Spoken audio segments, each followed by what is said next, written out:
All right. Welcome, everyone. So glad y'all could join tonight. Uh, I know we've got a few more people that are coming in right now, but I just want to say hello to everyone. I don't know about y'all, but I've got all these wonderful cheeses that are open right now.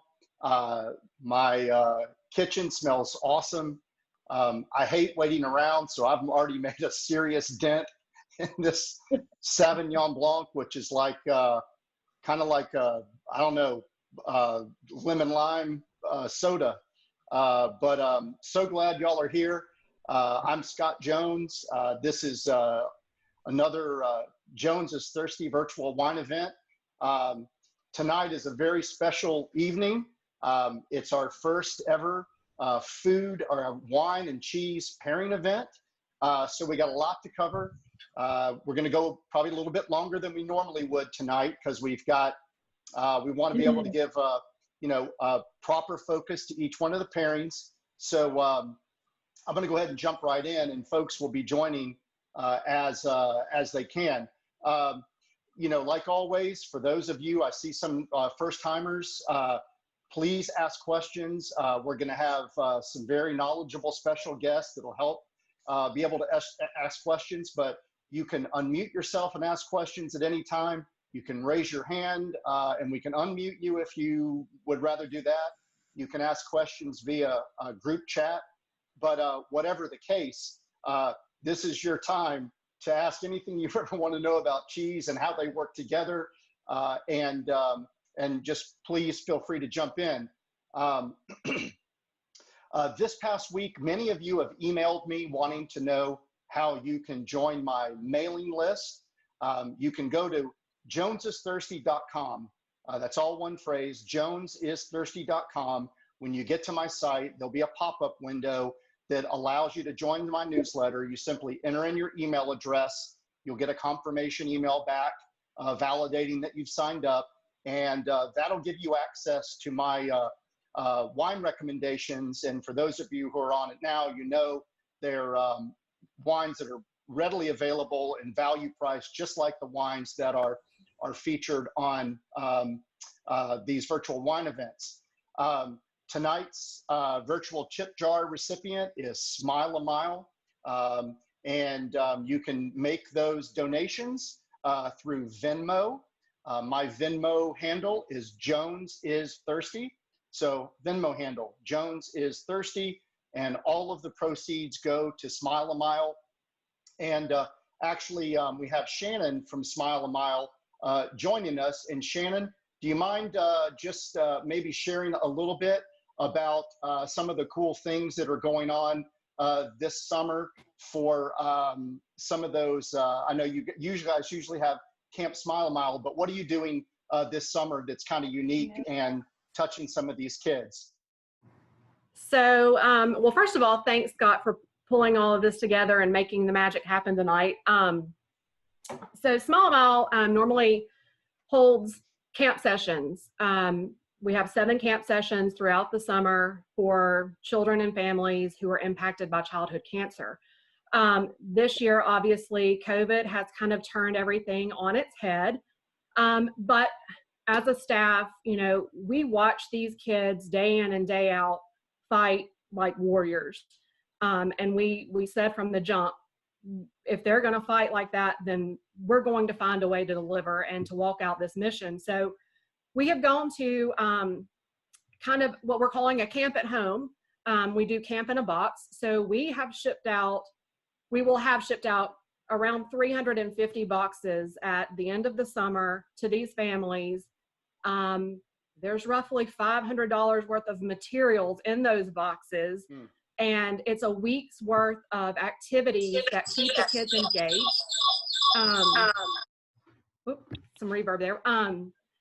We are connecting with them through virtual interactive sessions through Zoom and YouTube. And it's cooking. We're doing outdoor activities. We're doing STEM challenges to kind of bridge some of the educational gap from the schooling that they missed. So lots of fun things, lots of family activities, and we've decided we're gonna keep this this boat going, and just so thankful for all of you to be here tonight, and to come together to support the community and the greater good.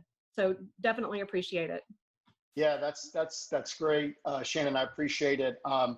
You know, as you well know, you and Bruce, this is an organization that does amazing work in the community, and now is a very you know, special and delicate time for these kids. So appreciate all you're doing, and hopefully in the midst of enjoying this wonderful food and wine and cheese discussion tonight, we'll be able to help support those efforts for this Camp in a Box and these summer efforts. So thanks for being here.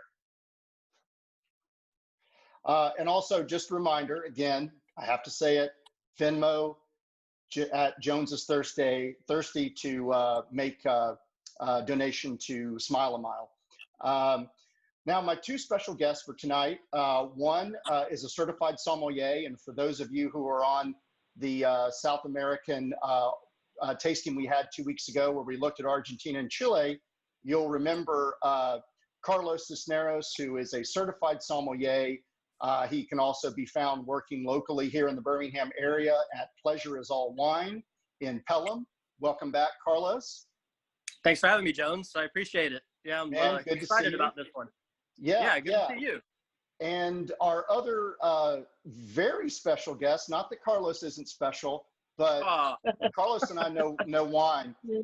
This next person is like she's the kind of the magician in the room, and that's Anna Kelly.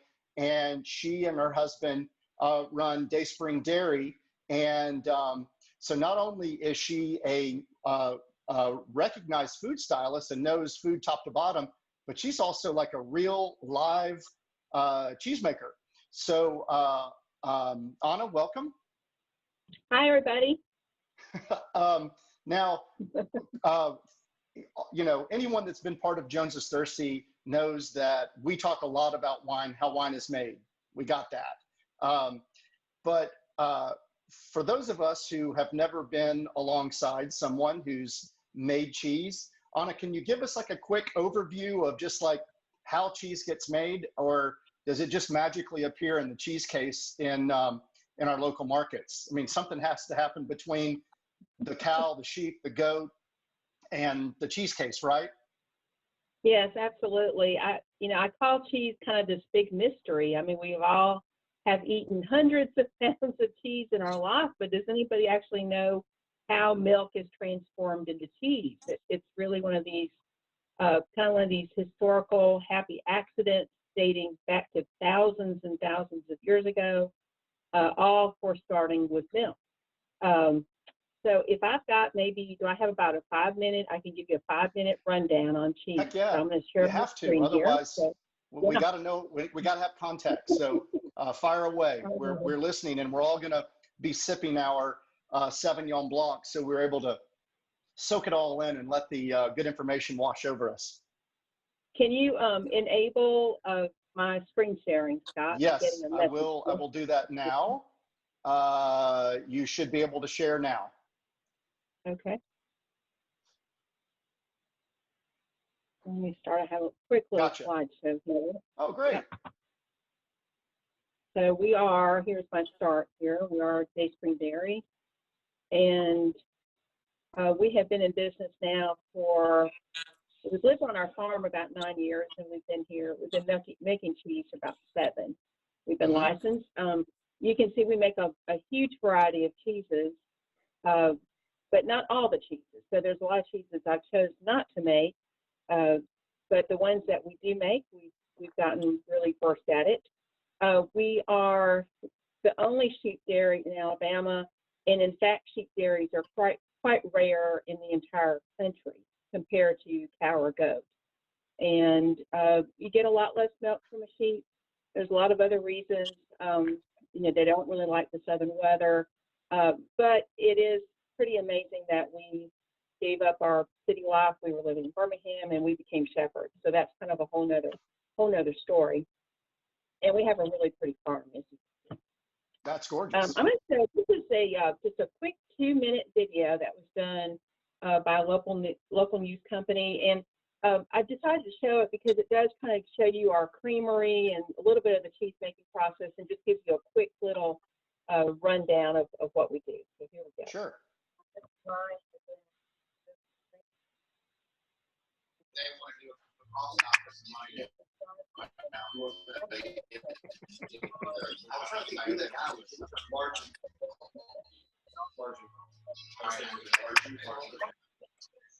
Can y'all hear it? Here's the computer. If anybody wants to.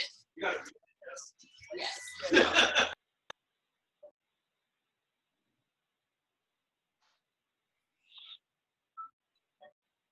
Yeah, Anna, the audio is not great, so you might just give us a verbal rundown of what we're seeing. That would be helpful, because it looks like we're inside the creamery now. Okay, all right. Let's see. Looks like you're going into heating the curds, maybe. Yeah, that's the creamery, and we're making cheese.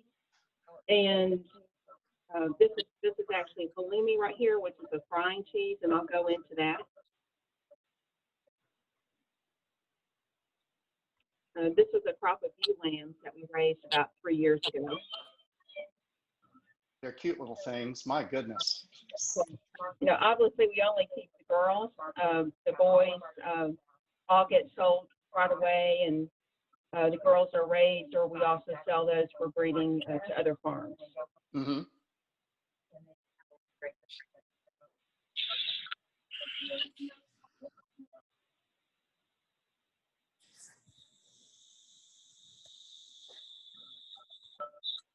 All right, let me move on here. So let me just give you a quick basic rundown of cheese making, because I'm going to use some terms, and I want to make sure that you understood those terms. Okay. Obviously, all cheese starts with milk. Now, of course, we're talking about cheese come from animal. Of course, now there's all these other types of cheeses, soy and nut. But in this case, I am talking about ones that come from milk from animals. Majority of cheeses out there are coming from cows, but of course, there's cow and goat.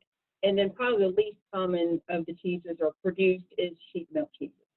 The other thing to consider with cheese and with the milk is, you know, is that milk been pasteurized or is it raw? So this is that sounds, any kind of raw milk cheese is just going to be cheese milk that came straight from the animal, and then they just go straight into the cheese making process. Nothing's been done to that milk. So the milk is going to contain all the naturally occurring lactobacilli bacteria that would come from the animal and the environment. And generally, people consider raw milk cheeses to have a little bit more flavor, a little more sense of place because of what is the environment is happening. Pasteurized, you know, that's of course the heat process that is done to pretty much kind of neutralize anything that is in the milk. Considered safer, you know, of course, pregnant women are encouraged to, you know, only have pasteurized cheeses, things like that. Right. So, but different trains of thought. The next part with cheeses is all of them, well, not all of them, but a majority of them will have some type of culture added. And these are specific lactic bacteria. And of course, there's thousands of types of cheeses. And so there's hundreds and hundreds of types of cultures. Now, Right. These we can just buy, the cheesemakers can just buy these freeze-dried. They're all imported mostly from Europe, from France, Holland, Germany, places like that produce these in mass quantities for cheesemakers. But you can just even grow your own bacteria from cultures on your farm. Right. It's done. And so the basic here is the bacteria is going to ferment the milk. It's going to consume the lactose, the milk sugars, and produce lactic acid. So all cheeses have kind of this little sour note to them, okay? And also the lactic acid is very important with preservation of the cheese as well. So we want that cheese to last as long as we can. Some cheese, you know, there's some cheeses that are aged for 20, 30 years. It's amazing. Wow. Wow. And then also, you know, different cultures, of course, are used for the acidification, but they're critical for flavor. So, you know, just about every type of cheese has its own specific culture that's going to lend those flavor notes. And a lot of those flavors will come out during the aging and ripening process. Yeah, you Now, know, rennet is I was going to jump in and say something real quick about just the connection to wine is, so, you know, the cheese is that bacteria is busy consuming lactose. You know, in wine, it's fructose is one of, you know, basically, and glucose are the two primary sugars. But during malolactic fermentation, which is a process that goes on in some white wines, but in a lot of red wines, they're converting malic acid to lactic acid. And it's interesting, you know, again, we'll talk about that connection there, but Carlos, I'd love to get your take on, you know, with Anna talking about acidification and the various flavors that come out of that. If you think about esters in wine, you know, when the alcohol and the acids come together you know, to create some of those unique aromas that we find in wine, which is pretty cool. I mean, would that, you think that might be something similar to like an ester that you would find in a wine?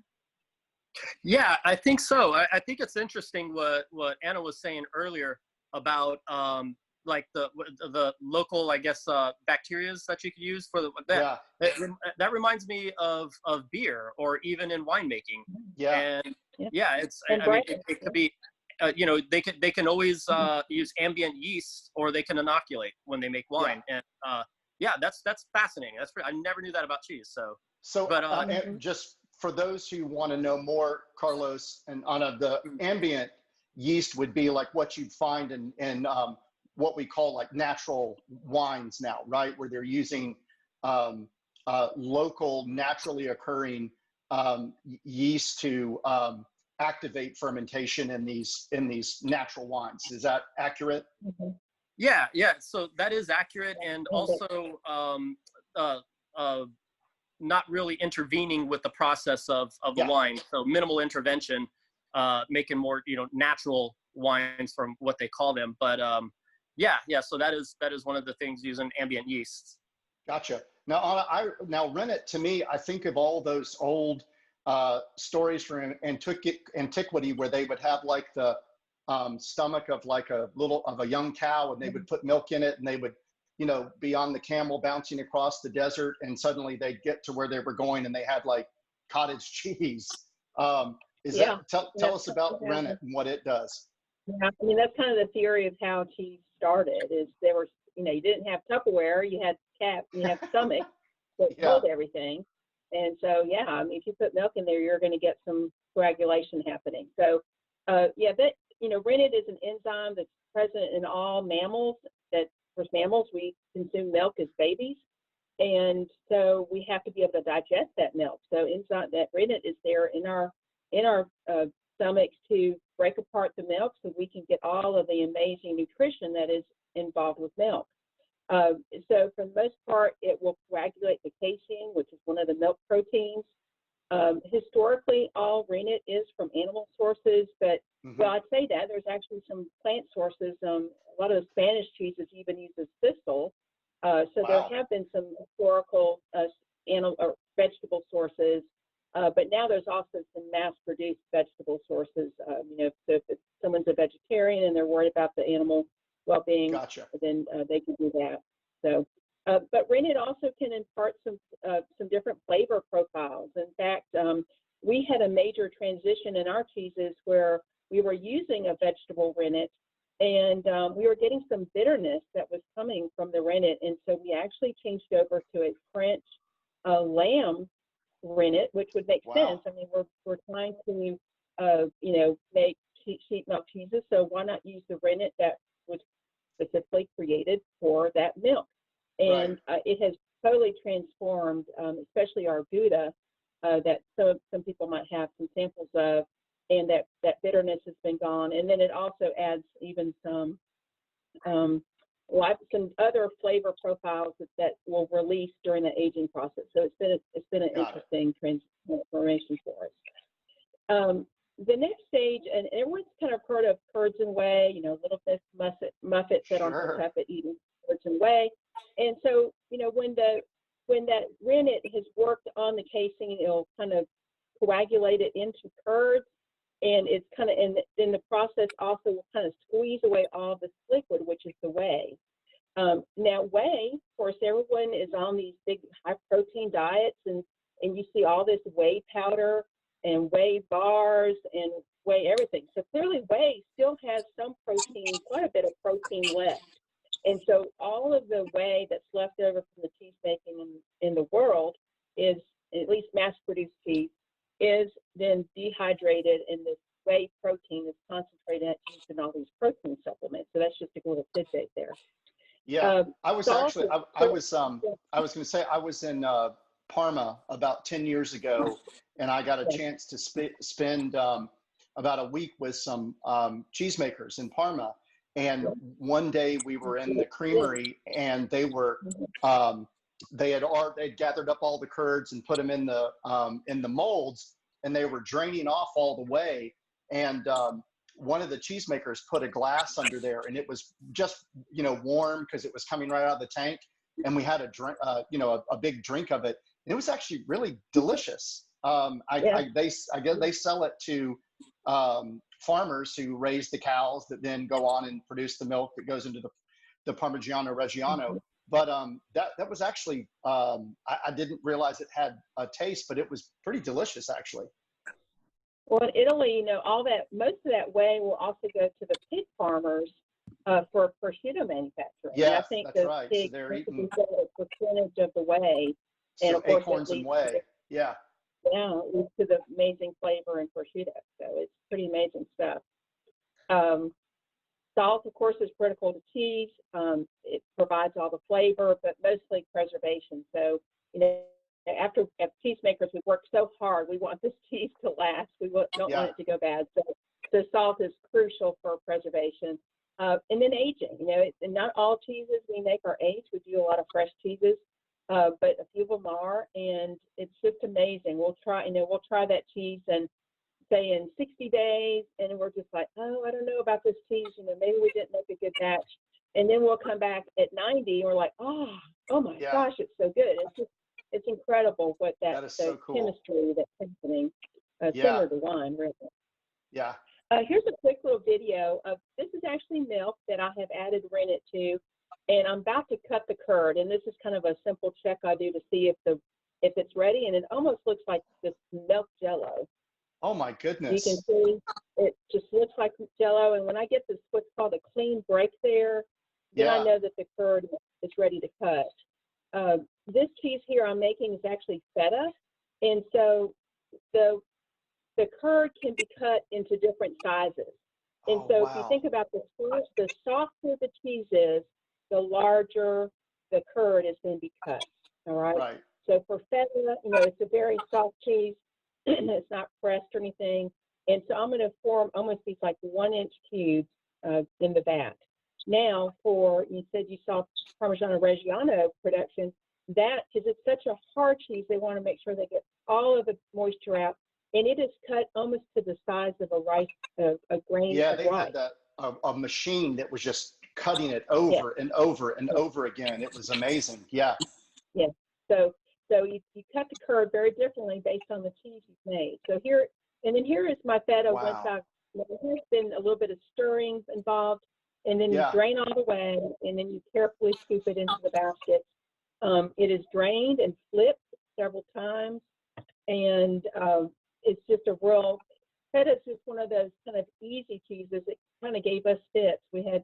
Initially we had problems with not enough acid production, which you think you're going to have all this acid, but anyway, we had to really work it. And this, the high protein, that's the other thing I didn't mention is the different milk of the cow, goat, and sheep. The sheep has the most protein, the most fat, the most carbohydrate. It's almost like a super concentrated milk. And so you do actually have to treat it very differently. You have to add, more culture and do different things to get it to do what you need it to do. Here is an actual different cheese. This is actually our Gouda, and you can see the curd has been cut pretty smaller than we do for feta, and then it's also warmed and stirred around, which is called a cooking process. But we're only cooking it to like 104. I mean, we're not like cooking. Yeah. But you can see it almost kind of, that curd kind of turns into almost like this popcorn, and it's just really sticky. It's just really wanting to stick together. So from here, it goes onto this press that we have, and you can see here's a newly hatched. This has only been pressing for a couple hours, and look at that. We have this beautiful wheel of Gouda. It's extremely soft at this point, and so it goes into a brine, which is the way that we salt it for a couple days. Oh wow, there's your wax in it. Yes, and so here is the special cream wax that we paint on it to preserve, to form the rind, and then we age it. So it's aged for good 60 to 90 days. And how about that? Here is a totally different cheese. This would be, this is our brie or a fresh sheep milk cheese. The exact same thing would happen if you were making goat cheese, okay? Right. So these are what are called lactic cheeses, and the curd is extremely soft. You put very little in it, a very specific culture to get it really acidified. Has a very low pH, like 4.5, and which is almost like pickles would be. I mean, if you think of vinegar and things like that. And then it's just drained for several days in these French draining baskets, these or bags that we have. Yeah. And so it hangs, and all that whey drains off, and then you're left with a very soft cheese that doesn't age. It's ready to go. Another thing we do is ricotta. So this, when we make halloumi, we will have whey left over that we save, and it still contains a lot of the whey proteins. And so we will heat that whey up almost to about 190 degrees. We'll add additional acid to it to get all of the whey proteins to rise to the top. So this would be ricotta here that's floating in the whey. And you can see that whey, when it's completely spent, it's just this clear kind of greenish liquid. Yeah. And then we just carefully scoop off that ricotta, we drain it, and that's what's left over. There's your pure whey right there. How about that? So there you go. That was kind of That's incredible. You know, when you showed that picture of you actually touching the coagulated the milk. Milk. It looked like the world's largest panna cotta. I mean, it has that wonderful creamy color to it. It's amazing.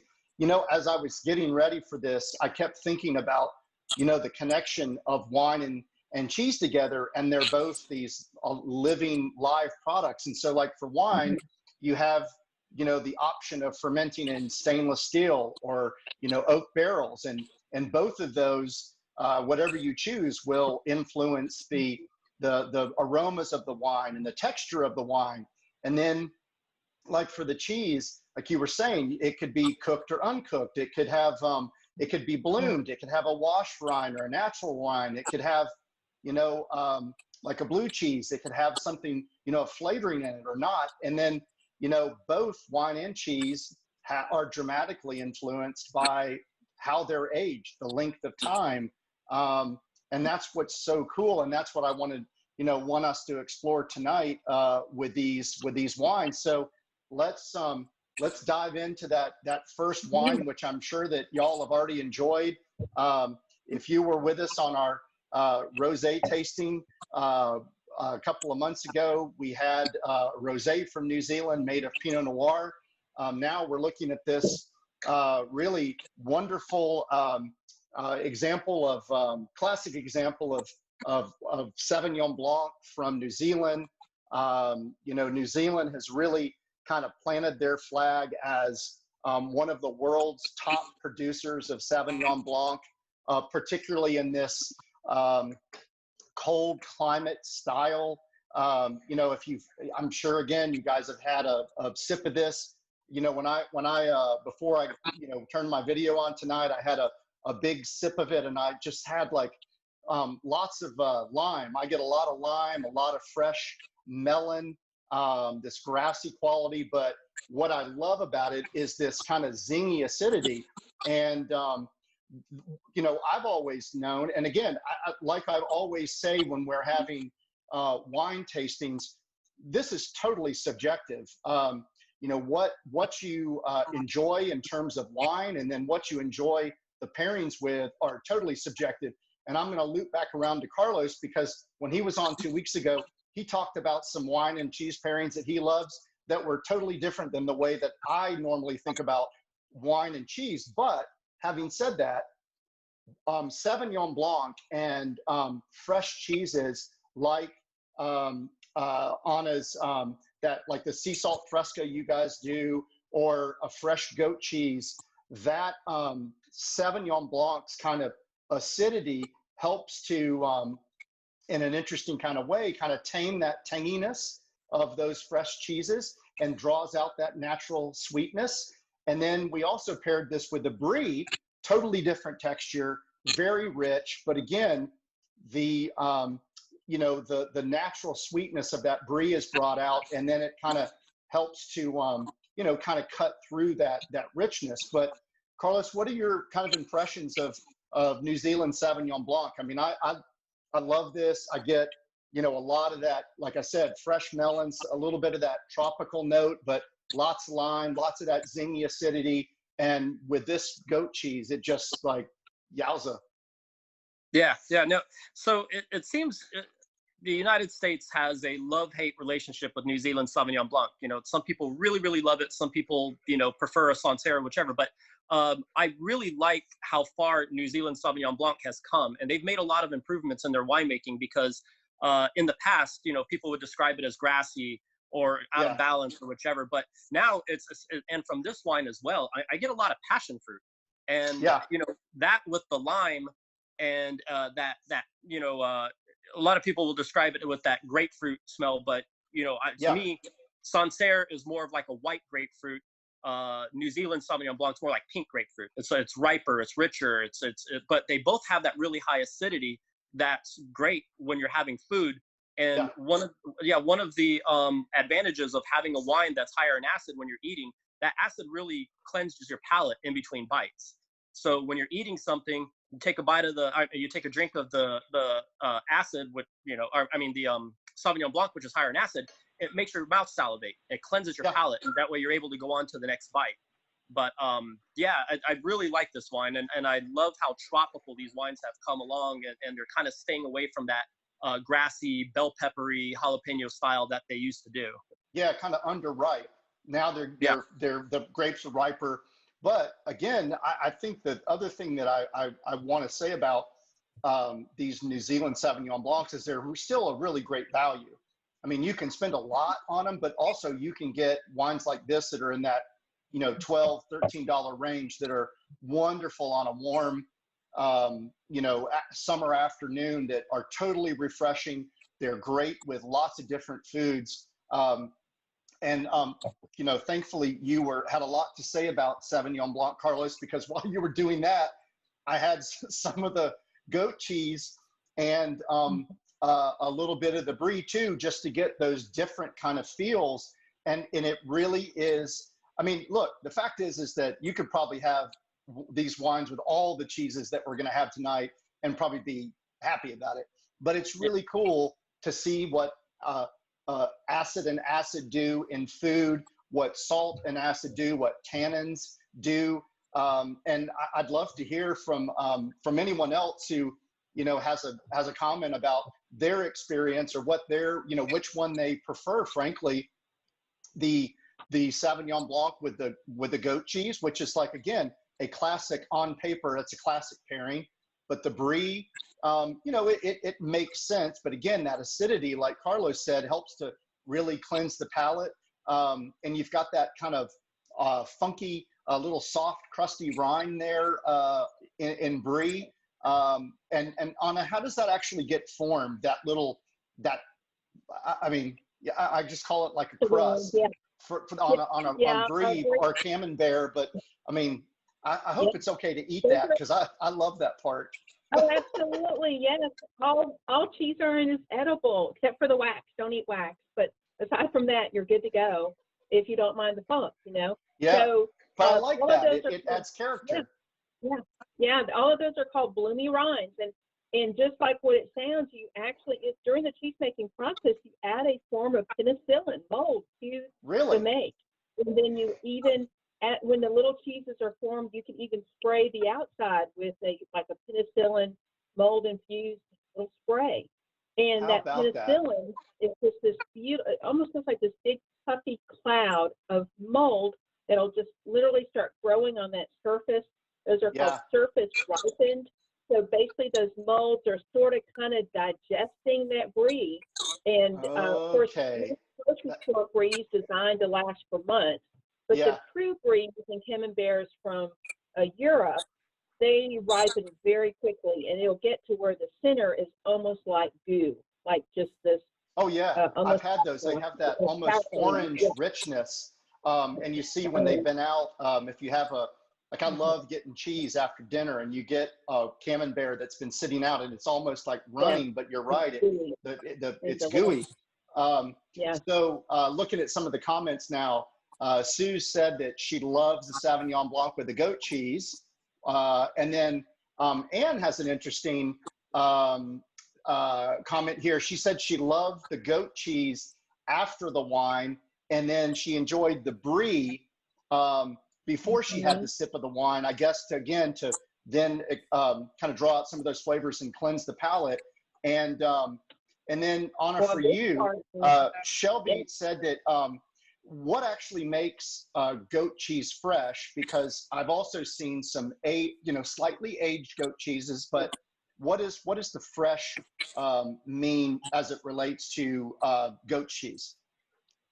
So there's absolutely no aging involved whatsoever. So when you saw our cheese hanging in those bags, when it's drained sufficiently, we do just a gentle press just to get every little bit away that we can get out of it, and then it goes straight to salting, packaging. I could sell it the next day. So there's no aging. So you're not waiting on any kind of aging to add flavor. All the flavor that you're going to get is there from the make. So it's truly fresh. But they also have, pretty shorter shelf lives because of that. So, high water content, I guess. Higher moisture, so that shelf life is going to be diminished because of this fresh. And then note about the brie, that brie is going to be much higher in fat. And fat is a really critical part to cheese in the way it interacts with the wine. So if you have that little coating of fat in your mouth when you're eating the cheese, and then you take a sip of wine, it kind of softens that acid kick that you get. Yeah, for sure. And they put the flavor. So that's a critical part of it. And brie would have a lot more fat than the goat cheese would also. Yeah. One quick question, Anna, because I know this is going to come up over and over again.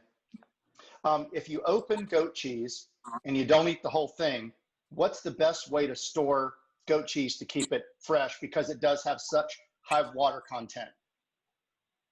Yeah, I mean, I would just wrap it back up in a bag, and you maybe try to squeeze out as much air as you can from the bag. Like a Ziploc bag, or a Ziploc, or even Saran wrap just directly, touching the cheese so you can get all the air out. Got it. The air is really the enemy with those soft cheeses, oxygen. So if you can get as much air out, the better, and they'll keep a little longer. Yeah, that's a great. Oxygen, I guess, is the enemy of all things. Carlos, for those folks who might have a little extra Sauvignon Blanc left over tonight, I realize that it's higher in acidity, so it might help to preserve it for a few days. But what's the best way to store leftover red and white wines, in your opinion? In the fridge, and try and take as much oxygen out of it as possible. And I know, I have one. I have one of those little hand pumps where you could put the corks in. Vacuum van, I think. Yeah.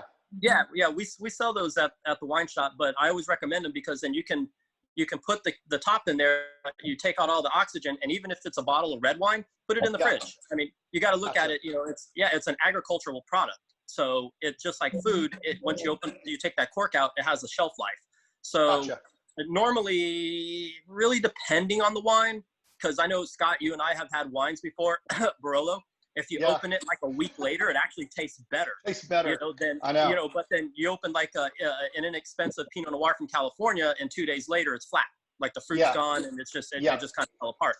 But even red wine, like I'll put it in the fridge, and if I drink it the next day, I'll take it out and I'll let it sit on the counter for about 20 or 30 minutes, let it come up to temperature, and then enjoy it. Because, you know, when a red wine's too cold, the tannins really stand out and it's out of balance. But Excellent. Good stuff. Appreciate the good tip there. Looking back at the comments, looks like Jay is all about the Chev and the Sauvignon Blanc. Dana had a question, and I know this will come up later with the other two pairings.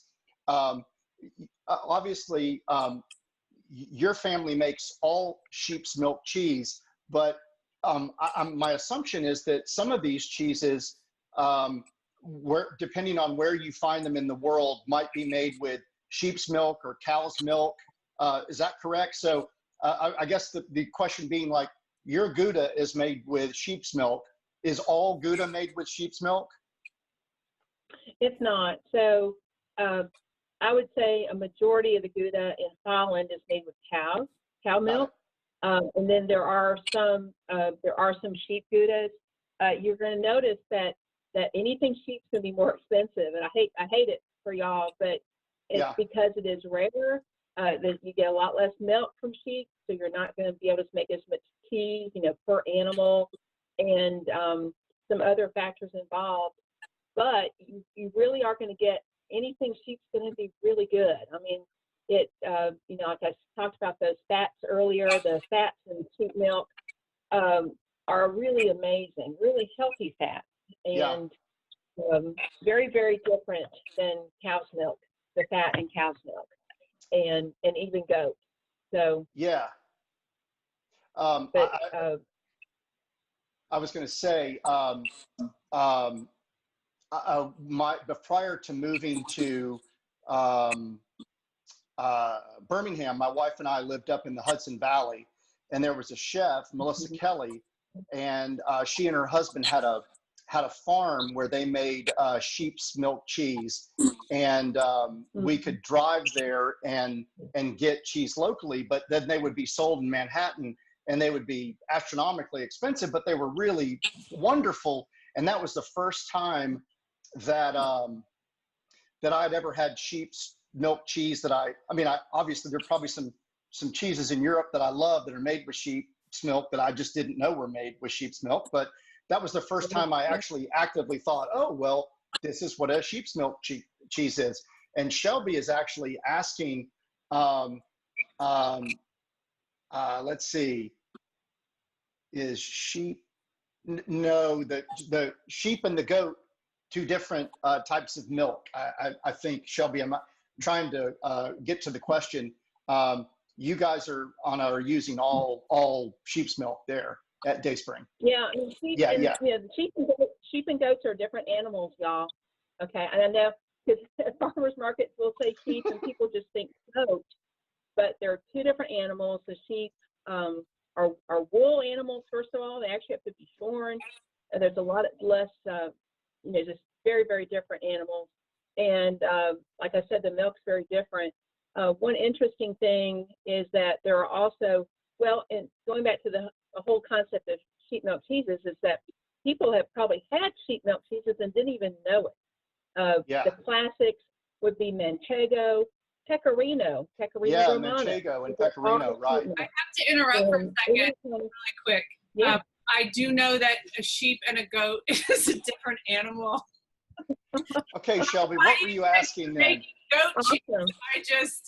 We were confused because then I thought you made goat cheese, so then all of a sudden you said we only have sheep. So no. Anna makes the Fresca, the sea salt Fresca, which you can buy locally here in Birmingham, or you can get it by mail order. So they make a Fresca. Okay, that's great, Shelby, Grace. You guys can go ahead and mute yourselves now. Yeah. You can. You need a penalty drink. Is what you need.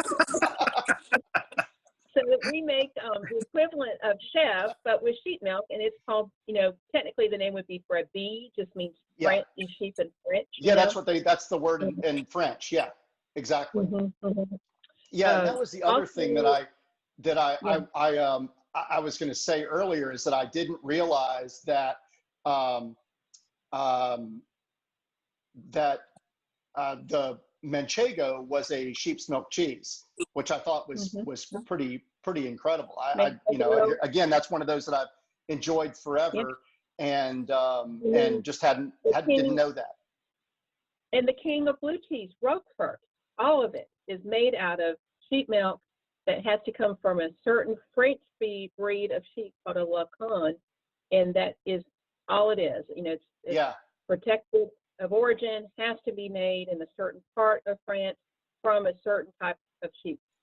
So Got it. And then of course French, all Greek fetas too are all made out of sheep. Sheep. Well, for what it's worth, Dana sent in the group message that she loves the sea salt fresca with the Sauvignon Blanc. Yeah. So let's get on to our next wine. I'm going to grab mine, and this is the Fire Steed Pinot Noir from Oregon. And for those of you who have received my my wine recommendations over the last year or two, you'll know that I am a tremendous fan of this wine. Pinot Noir can be very expensive, especially Pinot Noir from Oregon. This Pinot Noir is a solid value, and it's a Pinot Noir you can enjoy anytime. And just that, in and of itself, it's a terrific expression of Pinot Noir. And so I wanted to get a couple of examples of red wines, a Pinot Noir that's, smoother, silkier, less tannins, and then something that's a little bit bigger, which is what we'll have after this with the Sangiovese based wine. So this Pinot Noir, which I hope you guys, you might very well have blown through all three of the wines, but this is we're kind of stepping up a little bit in terms of the body and the complexity of the wine, and so we're going to kind of step up in the cheeses that we're going to have. And so this is where we will be looking at the Gruyere, something like a Monterey Jack, the Tome, which is one of Honest cheeses. And so let's just have a kind of a sniff of this wine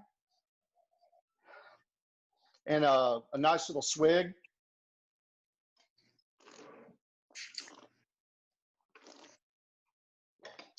That was a big swig, but I love this one. Again, you get that zingy acidity, but I get a little bit of that vanilla, a little licorice, some cherry here, but really smooth. Almost imperceptible tannin, but a really, really smooth wine. Carlos, I'd be interested to see what you think about this one, because Fire Steed gets a lot of high scores, kind of year after year is rated in terms of value price. Pinot Noir is one of the best, around, that has good distribution. What do you think about this one? Oh, fantastic. I've always been a big fan of this wine, and we've carried this wine for years.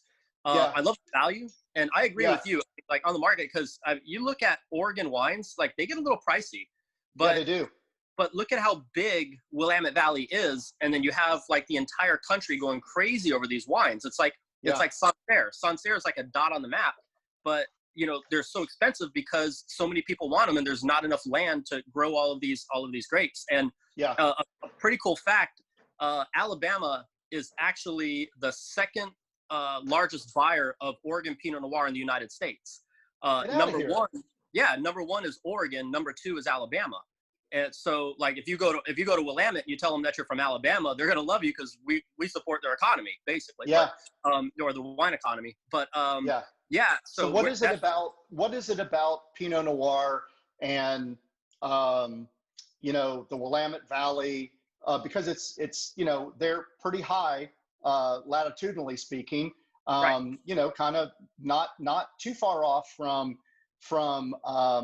Burgundy, but obviously you're going to get a little more ripening there. So maybe a higher expression of that fruitiness, maybe a little bit more alcohol, but it still seems to be a great place to find Pinot Noir, I mean, a lot of the big French families like Drouin, they're investing heavily in Pinot Noir in Oregon. So something's going on there. But what's the connection to Alabama, do you think? Is it, you know, are the Bob Gibson's, you know, smoked chicken? I mean, what is it that people love so much about Pinot Noir in Alabama? You know, and I'm still trying to figure that one out. I would just say it's delicious, and Alabama really like. And you look at the food that we eat here, though. There's a lot of barbecue. There's a lot of, you know, dishes, shrimp and grits, stuff like that, where they go with Oregon whites. They go with, you know, Oregon reds. And I mean, is it a fluke? I don't know. But all I know is that we buy a lot of Oregon Pinot Noir. And that's one of the reasons why they bring Pinot Camp to Alabama. Yeah, I think, we're like the only, or if not one of the only states that gets Pinot Camp here, because all of the winemakers like to come here and, you know, showcase their wines in the state outside of Oregon that buys the most Pinot Noir from their valley. So, but yeah, that's you're great right. to know. For this price, it's great. Yeah, I had no idea. And again, thank you for giving us that expert insight, because I just put a couple of chunks of Gruyere in my mouth and had a swig of this Pinot Noir. Man, it's pretty delicious. It is.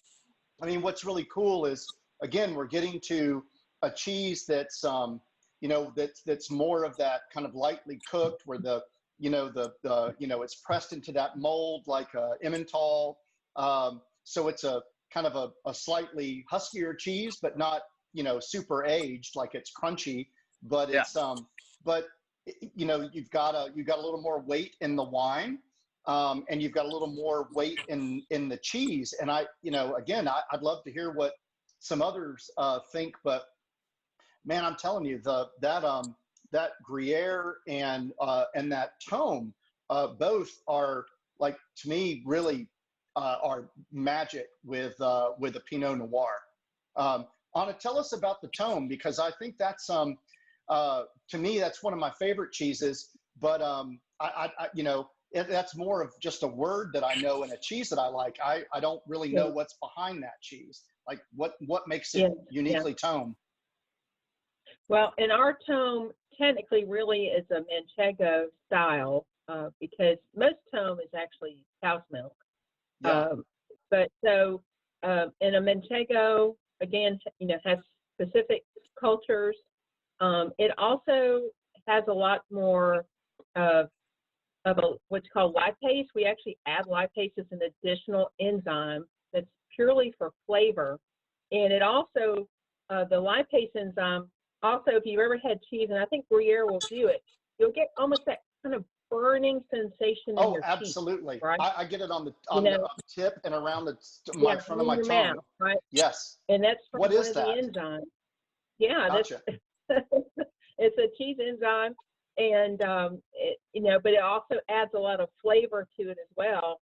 But isn't that little burn, and then combining that with the wine, it's just a perfect match, really.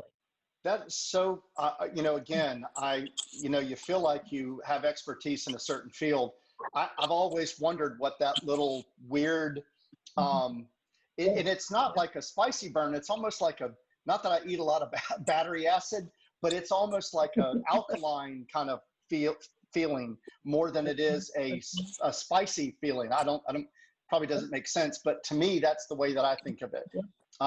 But that's great. And again, I think that the flavor of that with the Pinot Noir, especially that more, you get a little bit of oak here on this, a little bit of that influence with that vanilla, but not so much tannin that it's like fighting with the richness of the cheeses. But I'd love to hear what others are thinking about the Pinot Noir with this selection of cheeses.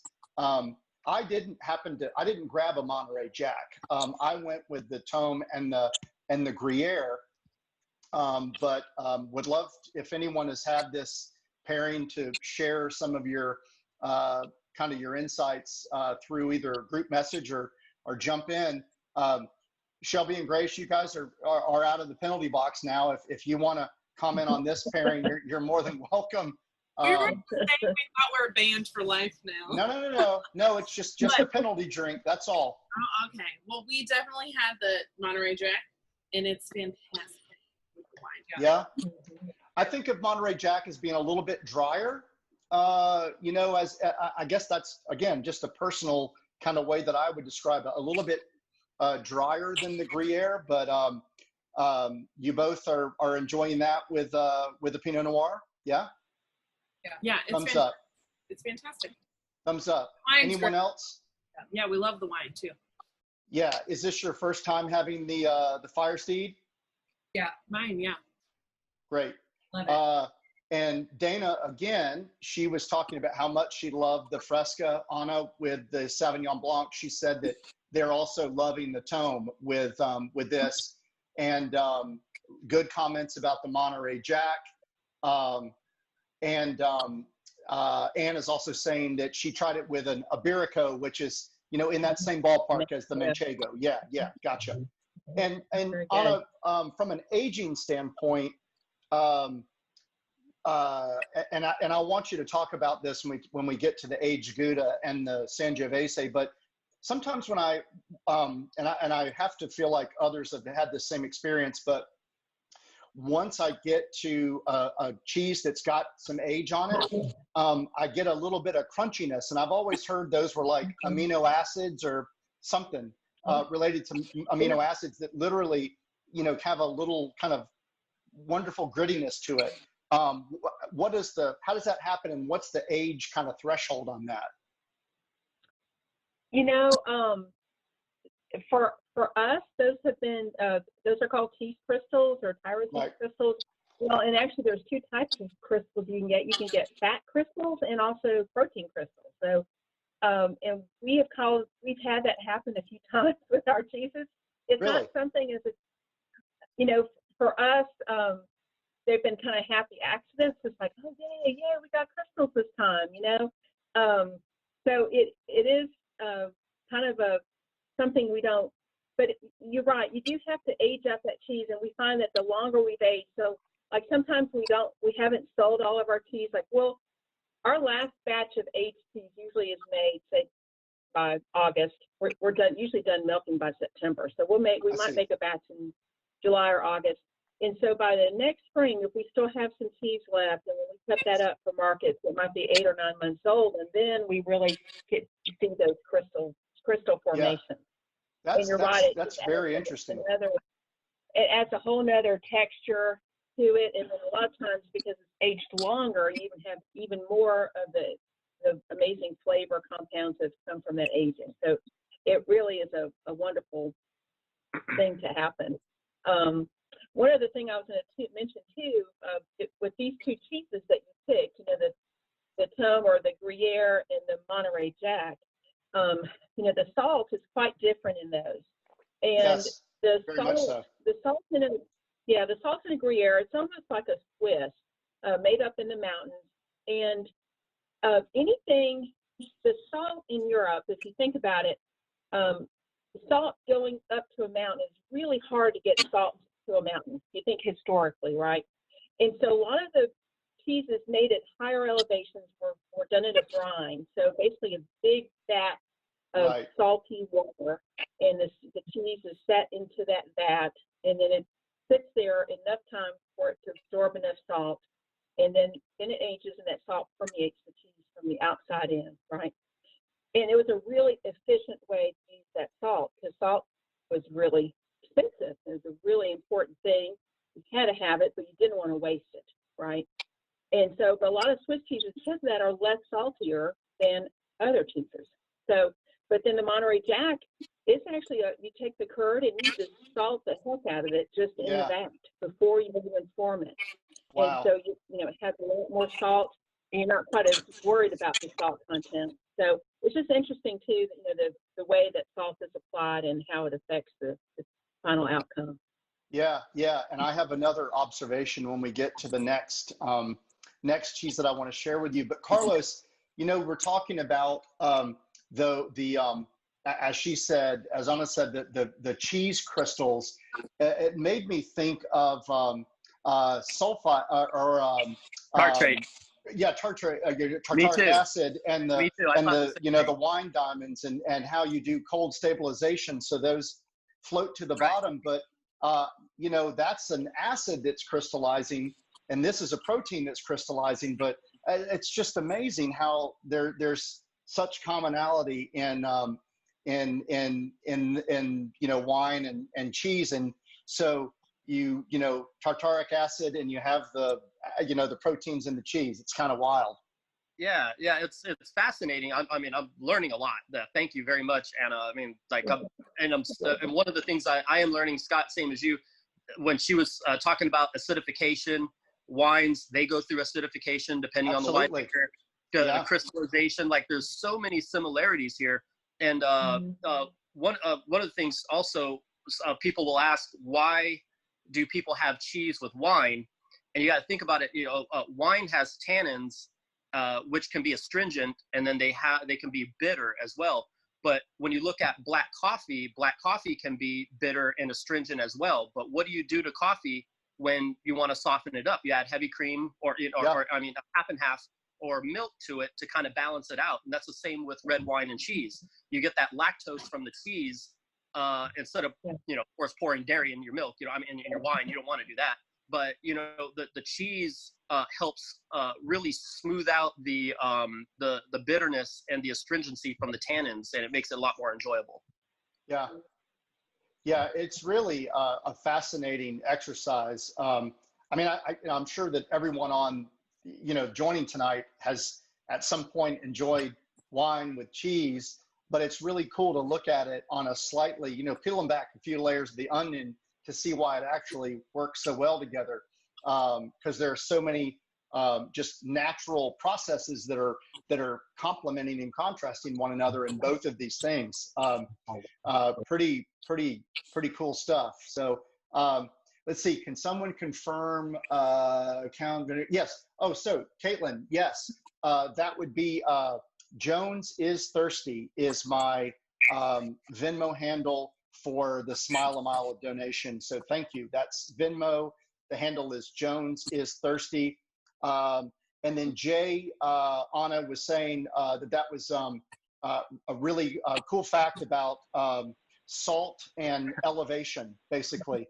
When Carlos and I are talking about wine, we're usually talking about access to water, too much sunshine, all those things. But it's amazing how, salt, again, as a preservative, right, from antiquity, whether it's meat, cheese, whatever, you had to have salt to cure it so it could be preserved. So all great stuff. And Carlos, those Italians near the coast could just salt it like crazy. Yeah. You could think about it, if you lived by the coast, you could just throw all the salt you wanted at it. Yeah, well, going back to that story that I was telling you, when I got the chance to hang out with the cheesemakers in Parma, I also had the opportunity to spend a few days with the prosciutto makers. And once you walked into the room where they actually salted those fresh hams, there was a station there, and it was the Maestro Salatore. And he was that was the first time I always thought of a maestro as the conductor in the orchestra, but this guy was the Maestro Salatore, and I'll never forget it because he was the dude. And he had a big table of all the, like a giant, this kind of just tower of fresh sea salt. And he was the only one that could salt the hams because he had done the time, he had worked his way up, and it was like this old gentleman, and he came up, but it was, so to me, it drove home the importance of salt in that curing process, in not only in the hams, but also in those cheeses where they were able to cure it all the way down to the center. So absolutely fascinating stuff. Let's see. Carlos, I was going to say the Houstons are giving you a big shout out because they'd never thought about wine and cheese, that partnership, the way that you described it, being a relationship kind of like half and half in coffee. So high five on the analogy there. Cool. Yeah. I mean, it's like I described to people, it's like milk and cookies, pizza and beer, Yeah. wine and cheese. They just work. They just complement Yeah. each other. Yeah. Well, let's move on to the last pairing, and we're going to go to Tuscany now. And you know, again, if you've been around Jones is Thirsty for any length of time, you know that I like that Fire Steed. But one of my all-time favorites, I mean, for like almost 10 years running, is this Monte Antico. Y'all, this is the insider, you know, the hipster wine. This is like, I first learned about this because I got to know this guy that worked for a wine distributor, and he was in charge of just like, you know, refilling wines at retail level. And he's like, this is what we drink. This is like what the wine guys drink. Monte Antico to me is one of the most, one of the best. I would just say, beyond the value, it's an awesome wine, and it's great with food. And I was so happy to have a chance to talk about it tonight. And Carlos, I know that you guys have it at Pleasure is All Wine, and I mean, you know, we can go on and on about this one. There's a lot to say about Super Tuscans, if you want to use that word, but wines from Tuscany that use Sangiovese, but also incorporate classic Bordeaux varietals, mostly Cabernet and Merlot. But y'all, this is a delicious wine that's great with steak, with burgers, with pizza, and it's also great with this Gorgonzola. It's great with this aged Gouda. But let's go ahead and take a sniff. You know, just on the nose, the aroma is just so different than that Pinot Noir. It's just really cool.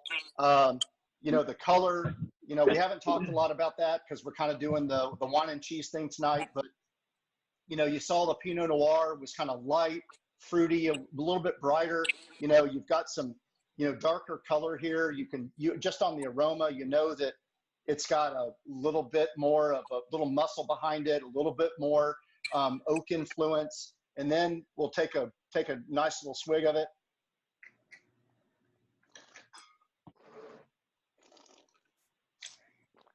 Yeah.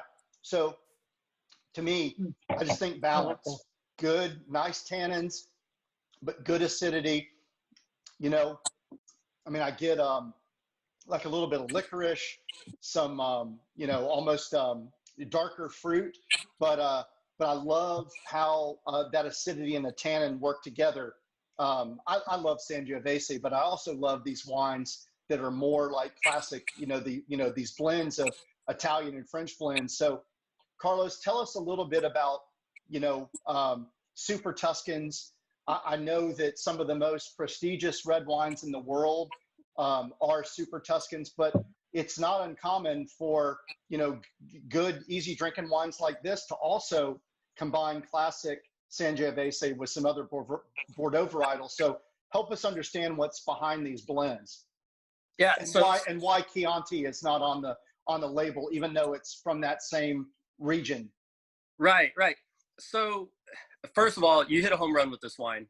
This is the first Italian wine that I fell in love with. Back in 2001, I was working at J. Alexander's, and we had this on the menu and on the wine list, and I fell in love with this wine. And consistently from 2001, 19 years later, this wine never disappoints. It is absolutely fantastic. I love the value. I love the price. Like, it's just a great wine. But so anyway, to answer your question, in Italy, or exactly in the Chianti region, in order for it to be called Chianti, it has to come from one of the areas there, would be Chianti Rufina or, you know, Chianti Colli Senesi, but they have to be from certain areas. They have to be aged a certain way, which is usually an old Slovenian oak or large barrels, and they must be 90% Sangiovese, and then they're allowed to blend whichever grapes that they want into it.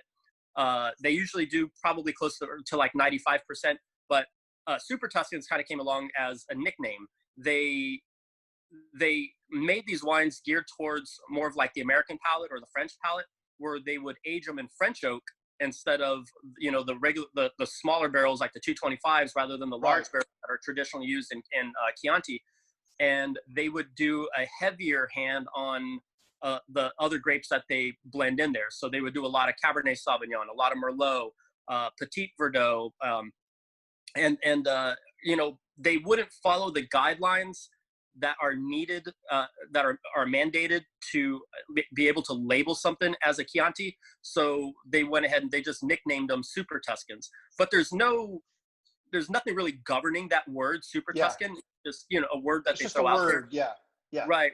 And they label them the IGT levels rather than, you know, the DOC or DOCG DOCs, on a lot of the bottles. But and Carlos, real quick before we move on, the difference between those big Slovenian barriques and the smaller, just for those who can't visually see that. So in those smaller barrels, they're getting more surface area, right? So there's a little more oak influence, right? Versus like those, I mean, they're gigantic, those giant barriques, right? Yeah. So the smaller barrels, they could use them anywhere from 1 to 5 years. And these larger Slovenian barrels, they could use them for up to 20 years. And, you know, like you said, the smaller the barrels, more surface area, the harder the oak influence. And then the larger ones, the oak influence is more subtle. Yeah. So Chianti, you're not going to stick your nose in a glass of traditionally made Chianti and go, ooh, wow, that's a lot of oak on that wine. That's not what they're looking for. But the Super Tuscans, they designed those wines in that way, you know, geared towards more of like a Bordeaux style type wine. But so I was going to say and you brought up a great point, and this is kind of inside baseball stuff, but you know, in France, in Spain, in Italy, they have the tiers, what they call quality tiers, but quality is a very soft word, because a lot of that is tied to specification, whether it's production, alcohol, grapes. And to your point, Carlos, because this wine doesn't meet those specifications, it gets categorized in the lower tier. Right. That does it. And so if you looked at it on paper, you'd think, oh, well, that's an IGT wine. That must be a lower quality table wine.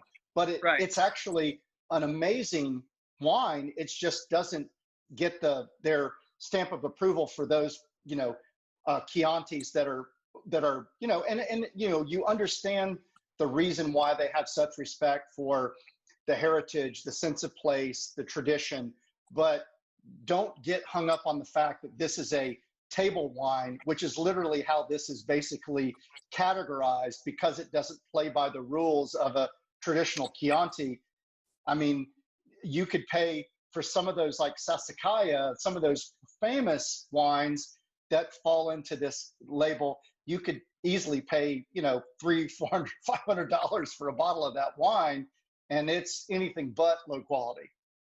Yeah, and I wanted to thank you for picking wines that were all screw caps. I mean, you know, I'm a huge you know what? I'm glad you picked that up, because tonight when I started opening, I was like, oh my goodness, every one of these are screw caps. This is wonderful. Yeah, I love that. And you know, just to kind of backpedal a little bit with the New Zealand wines. You know, a lot of people look at New Zealand wines as like inferior wines because they have screw tops and because they're inexpensive. But actually, price per bottle per country, New Zealand is the most expensive wine in the world, price per bottle, because they don't do any bulk wine. So you have like Yellowtail, you have Yellowtail from Australia and Franzia box wine from California, and it just kind of waters down the prices, you know, like per area. So New Zealand's actually the most expensive wine in the world, because, you know, price per bottle, because they don't do bulk. But don't be scared, or kind of squirm a little bit when you see a wine. It's like, it's got a screw top, it's IGT, it's not, you know, on paper it doesn't look like it's a quality wine, but you know, this is a super high quality wine. I know. I have to say, on a quick side note, I have a buddy of mine who's a chef that lives in Miami, and he couldn't attend tonight, but when he got the invite, he sent me a email back. He said, man, because he started out cooking in New Orleans. He said, when I worked in New Orleans, 15 years ago, we used to find this for $7 a bottle.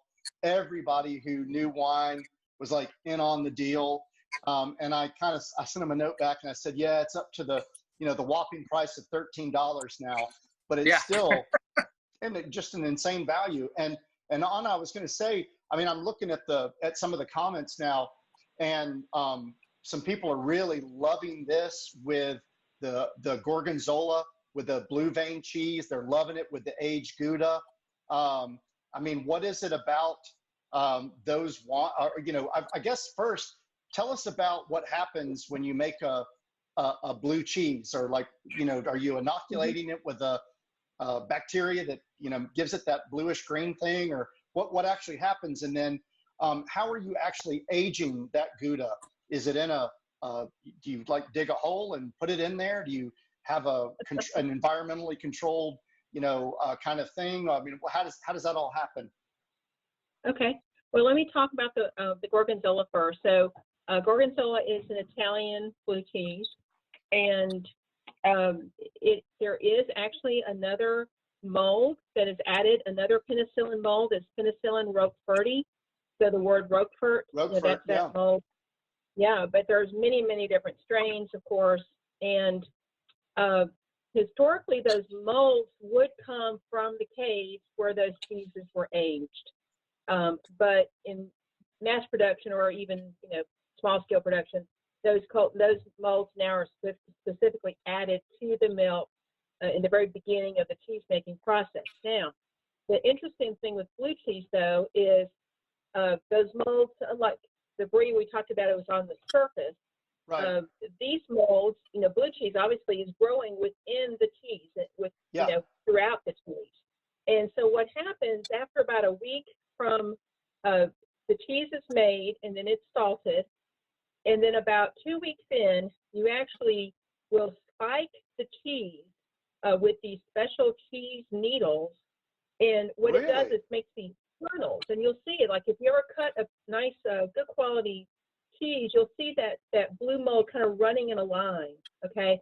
And so that's from the spiking of the cheese, which is, in this case, you're letting in the oxygen, because that Roquefort, the mold, has to have the oxygen to grow, okay? Yeah. So you're actually wanting the oxygen this time, and so you're exposing those mold spores to the oxygen to grow, and then these molds obviously are giving these amazing depths of flavor. Oh yeah. Very polarizing flavor, though. Very polarizing. Some people just can't stand blue cheeses, and it is just a personal preference, cultural preference as well. I mean, yeah. Some cultures just can't even fathom the idea of a blue cheese. Almost like we can't fathom, 1,000-year-old eggs from China, that kind of thing. It's very polarizing flavor, but amazing with the red. Yeah. Yeah. Well, I was going to say that I was never really a fan of blue cheese. I mean, I would have it kind of crumbled over a salad, but when I was in cooking school, a friend of mine turned me on to Cabrales, which is the Spanish blue cheese. And I tried that with a glass of red wine, and that was because it was that funkiness and the saltiness, kind of what we're getting from the Gorgonzola now. There's a little bit of, there's the saltiness. It makes my mouth water, but there's that funky creaminess thing that goes on that in the presence of a red wine that's got some body and heft like this, it just kind of, it's like, you don't necessarily picture them on paper, but they actually work really well together. It's a wonderful pairing to me. And they are very salty cheeses. The cheese is actually just applied, almost like that prosciutto you were talking about. The cheese is cleared on where they just coat it. Yeah. Oh, day after day for several days. So and they were near the coast. They had a lot of salt around it. A lot of salt. Threw it away, right? So tell us about your Utopia. Like that Gouda is just wonderful. Yeah. It's fabulous. So, Gouda was one of the first aged cheeses that I wanted to make. And I was never a fan of real funky cheeses.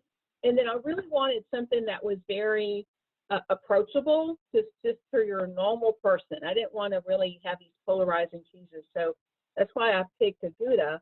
And I worked in the very beginning when I was developing the recipe with a famous cheesemaker in South Alabama. She's now retired, Alice Birkenau, Sweet Home Farm. If anybody went to the beach and went to the cheese lady in Alberta, you know, she helped me with that.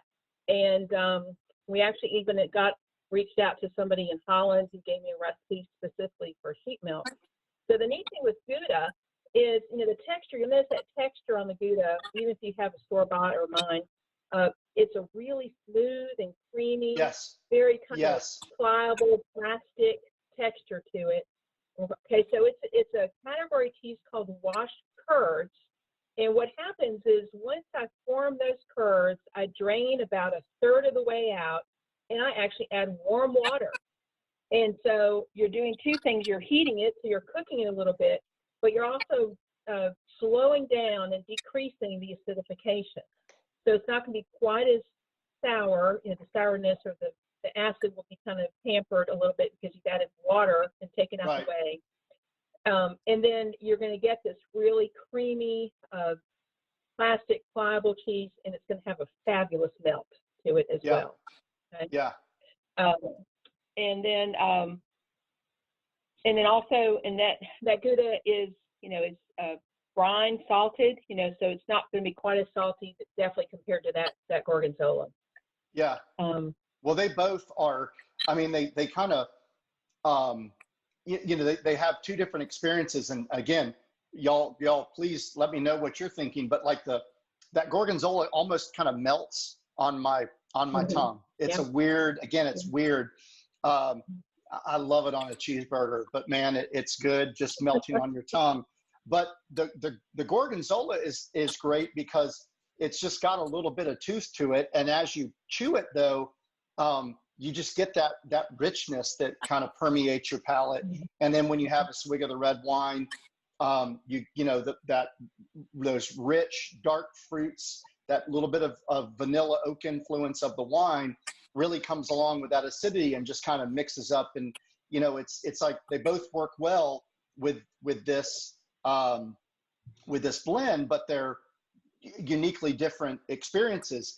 You know, my kids love smoked Gouda, and you know, so we run the gamut of like regular Gouda, smoked Gouda, and then aged Gouda is my favorite because again, I like those you know, kind of I keep using the word crunchy, but you know, I like that you know, more full-bodied, complex texture of those aged cheeses. But you know, to me, aged Gouda is one of the underappreciated cheeses out there, not to be confused with its less aged brother or sister, for sure. I think some of these like Pepperidge Farms that did the processed Gouda that would be cryovac and last 10 years at room temperature. You know, that's kind of the craft singles of Gouda out there kind of gave it kind of this bad name, and people don't really know that it really is a very fine cheese, and all over Europe and especially Holland. I mean, it is just the bomb. So good stuff. Carlos, I wanted to jump back in here and ask you. So Anne was just commenting that she couldn't find the Monte Antico, so she found the Rosso Toscano, which, you know, again, you know, great wine, Sangiovese based. But it looks like I don't have my glasses on, but Tim, Steph, and Abby said that they had the Montepulciano di Abruzzo, which is one of my favorite wines, but that's down a little bit further near Rome, right? So right, yeah, I love that. I love that wine, but that's also a great place for good red wine values, right? Oh yeah.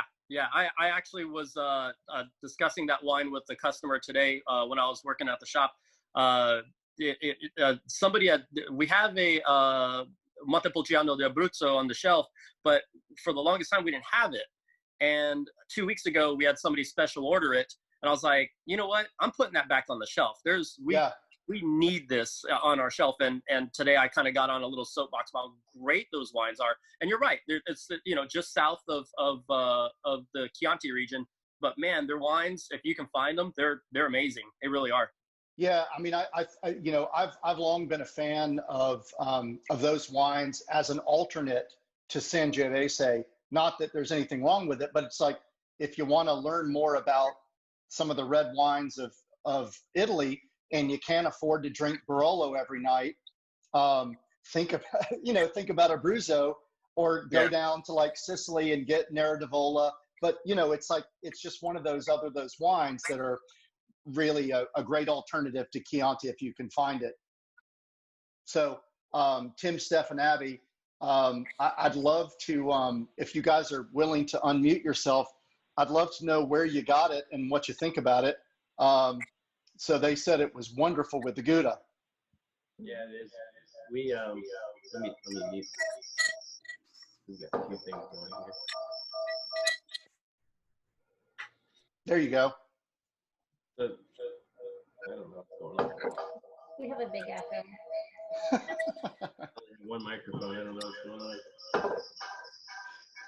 Anyway, where did you get it? I got it at Target. Gotcha. Okay, that's fine. Okay. That's all that matters, man. Listen, but it's a great find. I'm telling you, it really is. And and it's also in terms of just complexity, tannin, acidity. It's another one of those really nice red wine options that would grow great with that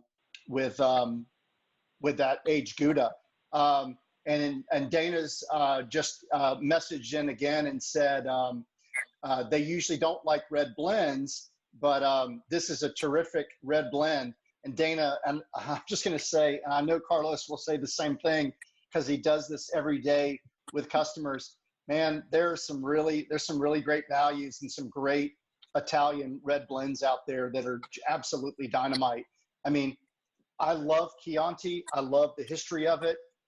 But there are some really terrific, young, forward-thinking winemakers in Tuscany that are making delicious wines with a number of different varietals, still very much Sangiovese based, which is the red grape of Tuscany, but also incorporating other grapes to make these really delicious, food-friendly red blends that can be enjoyed like tonight. They don't have to be aged. They're like young wines, but are really great with food. Carlos, that's like the hat tip to you saying, okay, yeah, you're right. This is what we have. Yeah. I mean, I agree with you. I mean, they're great right out of the bottle. You don't have to decant them. And I love, I know you mentioned you really don't enjoy red blends. Explore that a little bit, because as you start to scratch that surface a little more, maybe you had some red blends in the past that just weren't made correctly. But I love red blends because winemakers will get real creative with them, and they'll say, okay, so Cabernet Sauvignon could be really green and have a lot of herbal qualities to it. So let's throw a little bit of this in there. It's like a chef using ingredients, and they're like, well, let's add this grape and maybe this percentage this grape or whatever and balance it out. And man, I mean, when they do it right, they really hit a home run with it. Just like this Rosso. But yeah. And Carlos, I know my buddy Jay is on here. He's a absolute fan and real aficionado of the wines of the Southern Rhone. Again, that's a red blend.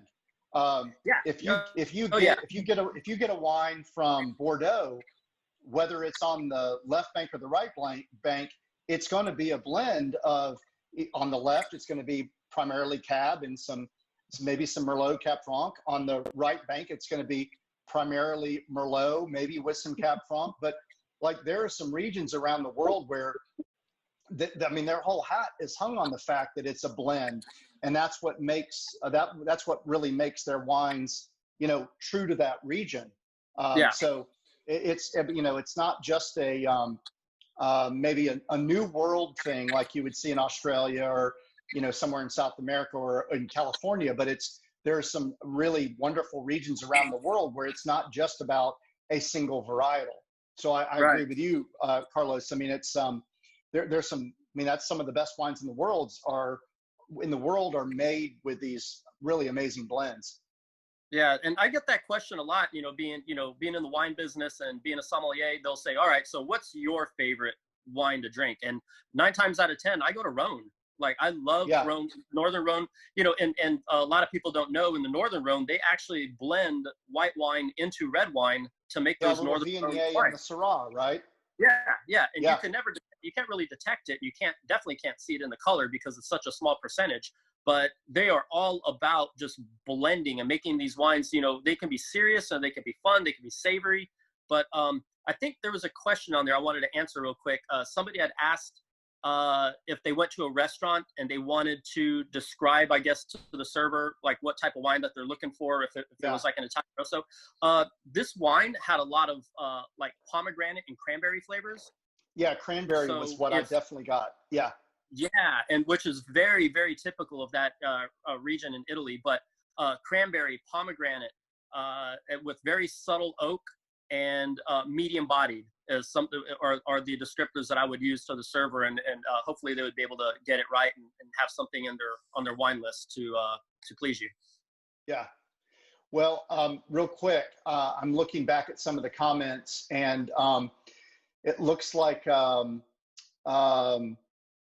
let's see. Yeah, Suze was saying that she found the wine at Total Wine. I think we were all looking at for some of the where you might find the Abruzzo.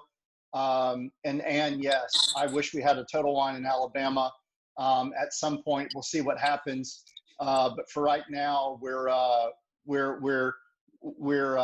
glad we have guys like Carlos that see these great values and still offer. I mean, again, this Monte Antico at Pleasures All Wine is an absolute steal. And the good thing is when you go to your local wine shop, you get really wonderful, kind of personal, one-on-one. You can ask questions. You can, you just get a level of customer service that's really wonderful.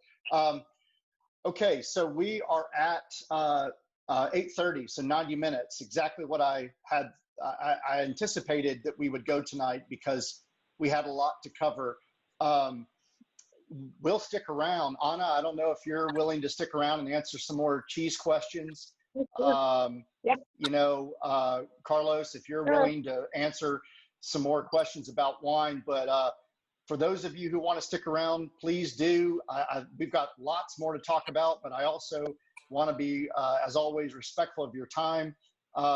Thank you for joining tonight. If you need to go, again, I would encourage you to please consider supporting Smile a Mile. You can do that through my Venmo account, which is at Jones is Thirsty. And if you can stay, we're going to keep talking. Anna, I would like to hear, we hear a lot about, at least I feel like I hear a lot about Stilton, and that being like, one of the benchmark blue cheeses. And because I love the Gorgonzola with this, this Tuscan blend. So what's unique about Stilton, maybe that's a little different than the Gorgonzola or the Cabrales or the Roquefort, for example? I mean, I feel like that's more like is there something, is it just where it's from, or is there something unique about that flavor or the way that they make it that makes it so special? I mean, I do know Stilton is from England. I mean, there's that. So, I can't say that I know exactly the difference. I know Stilton is very flavor forward, I guess would be the word. It's a pretty really assertive cheese. And, yes, and you really got to love a blue cheese to really approach Stilton. But there again, so it's made in England, and it would have, very specific molds. I mean, these molds that they used for the blue cheeses were the molds that were just there. I mean, blue mold is everywhere, Yeah. And in fact, that's one reason we've never actually made blue mold any kind of blue cheese, because once we actually introduce these blue mold spores to our creamery, it could then turn everything blue. And we didn't want everything blue. And you really can never get rid of it once it's there. You know, it's kind of scary. So blue cheese manufacturing is often kept very separate, or they're specific factories. That's all they do is blue, because you definitely can't be making camembert and blue in the same place. Yeah. So Anna, quick question. So and I might have missed this because I was up and about. I apologize. But so the blue molds, are they introduced directly into the vat with the curds, or are they just naturally occurring and they find their way in? Well, you probably could have both, but in manufacturing cheese, it's added in the same time you would add your culture to the milk before you start anything. The blue mold spores, or it's the powdered blue mold.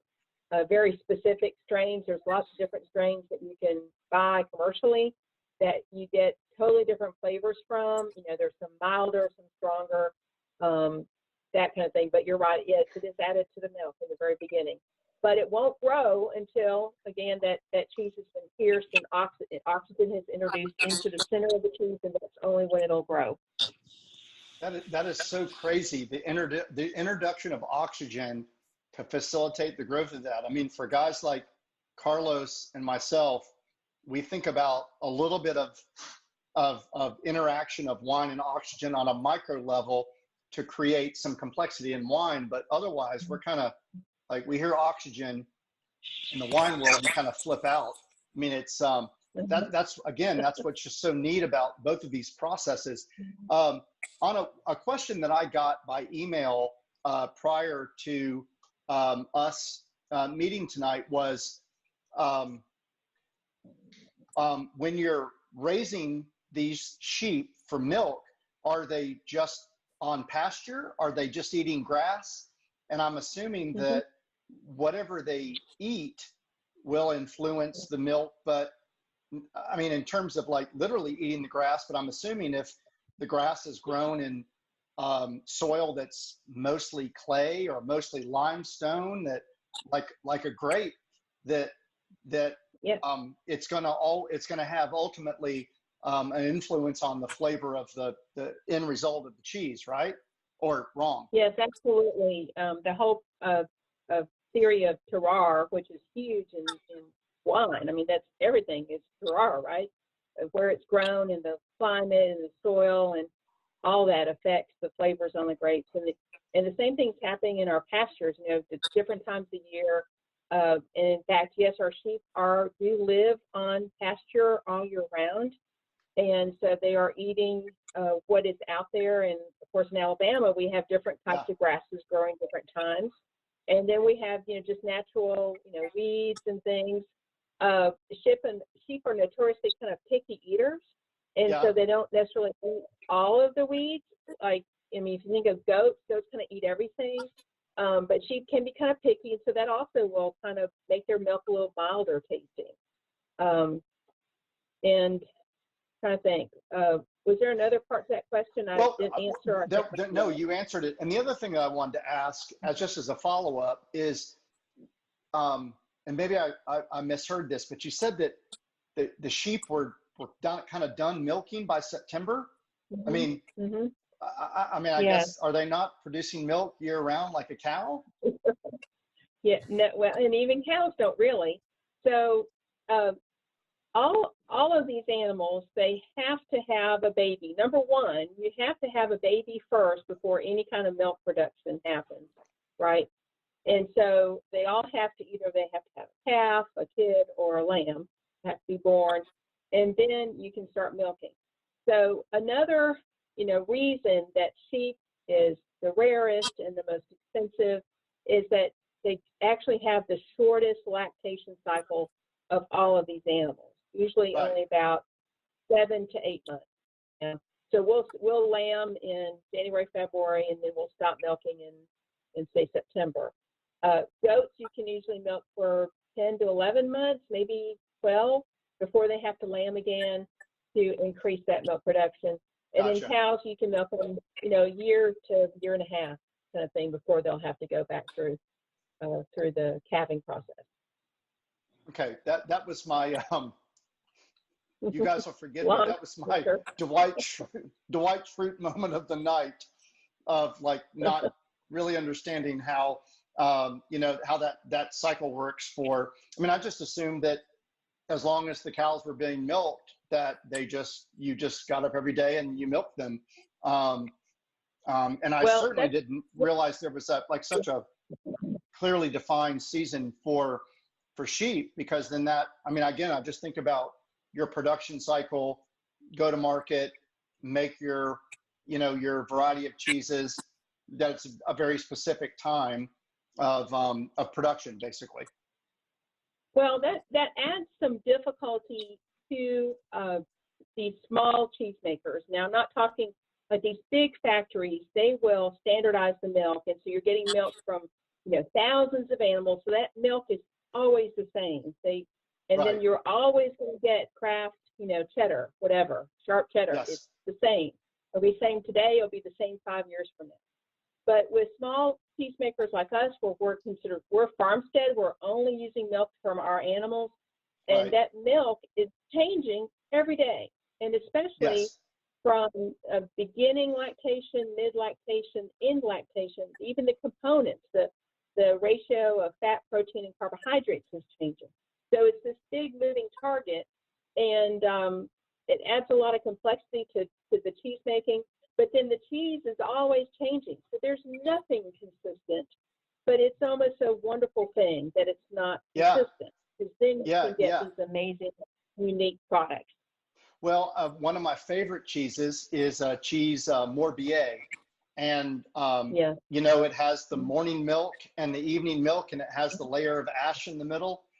I mean, who knew that there was, you know, whatever. I guess the morning milk is more concentrated, higher fat maybe than the evening milk, but that's the way they make it. And it's a delicious cheese. But again, it's like this experiment in biology and flavor. It's absolutely mind-blowing.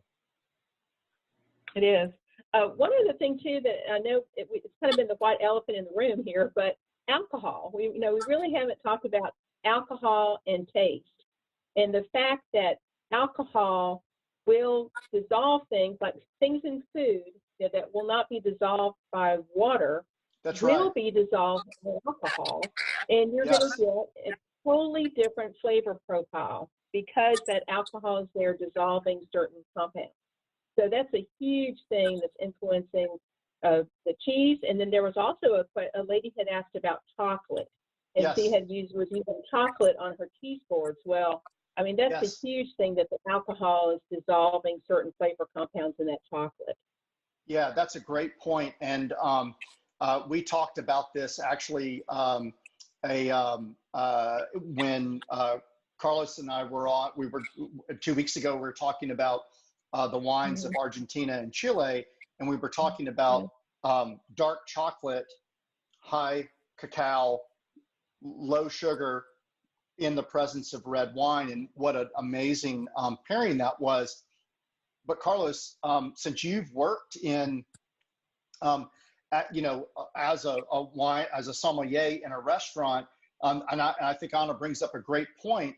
That's why you deglaze a pan with wine or with sherry, because there are so many components in that dish that are only soluble in alcohol. I mean, that's why you put, you know, brandy in the, you know, in your French onion soup. That's why you deglaze with those things. So, I mean, help us understand from a wine standpoint, you know, what's actually happening there. You know, it's the flavors of the wine itself, for one. You know, like whether you're cooking, you know, I mean, whether you're cooking with a lighter wine, a heavier wine, or whichever. But you know, we all like to enjoy alcoholic beverages with our food, you know, especially at dinner time. I mean, if you want to have like crepe Suzettes for breakfast and do a little, you know, cognac, you can do that. But yeah, it's just, you know, it really elevates the body and the texture of the dish, and, you know, just really brings out a lot of flavors as well, especially when you're going to pair wine. Like, let's say if you're cooking with an inexpensive Cabernet, and then you drink a more expensive Cabernet later on with that same dish, it really helps echo those flavors and bring out some more nuances than just like not having the actual alcoholic beverage in your dish. Yeah. I mean, I think about like when I was in cooking school, and we would have, we would saute, and you would deglaze to get the fond off the bottom of the saute pan. So you had the liquid that would help, get that fond off the pan, but then you had the alcohol that would help kind of, dissolve all those wonderful little bits of caramelization, and it would help create that rich sauce at the bottom. And I'm glad you brought that up, Anna, because I in the back of my mind, I meant to talk about alcohol solubility as it relates to food, but that's you got my notes on that one. So Anna, before you go, I have to, Jay just sent in a question. I don't know if you saw this. He had a question about this whole idea of dyeing the rams and the ewes the way they do it in Scotland. Like, how do you guys do it out there on the pasture at your place? I know, we way before we even ever dreamed we would be farmers, because we were totally city kids. Greg You're and I shepherds, had taken as you said earlier. You're shepherds.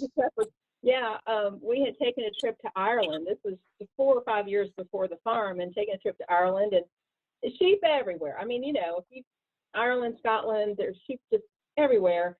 And we noticed the fields that the sheep were all spray painted on their rear, different colors spray paint. And we're just like, man, that farmer, what's he thinking spray paint is used?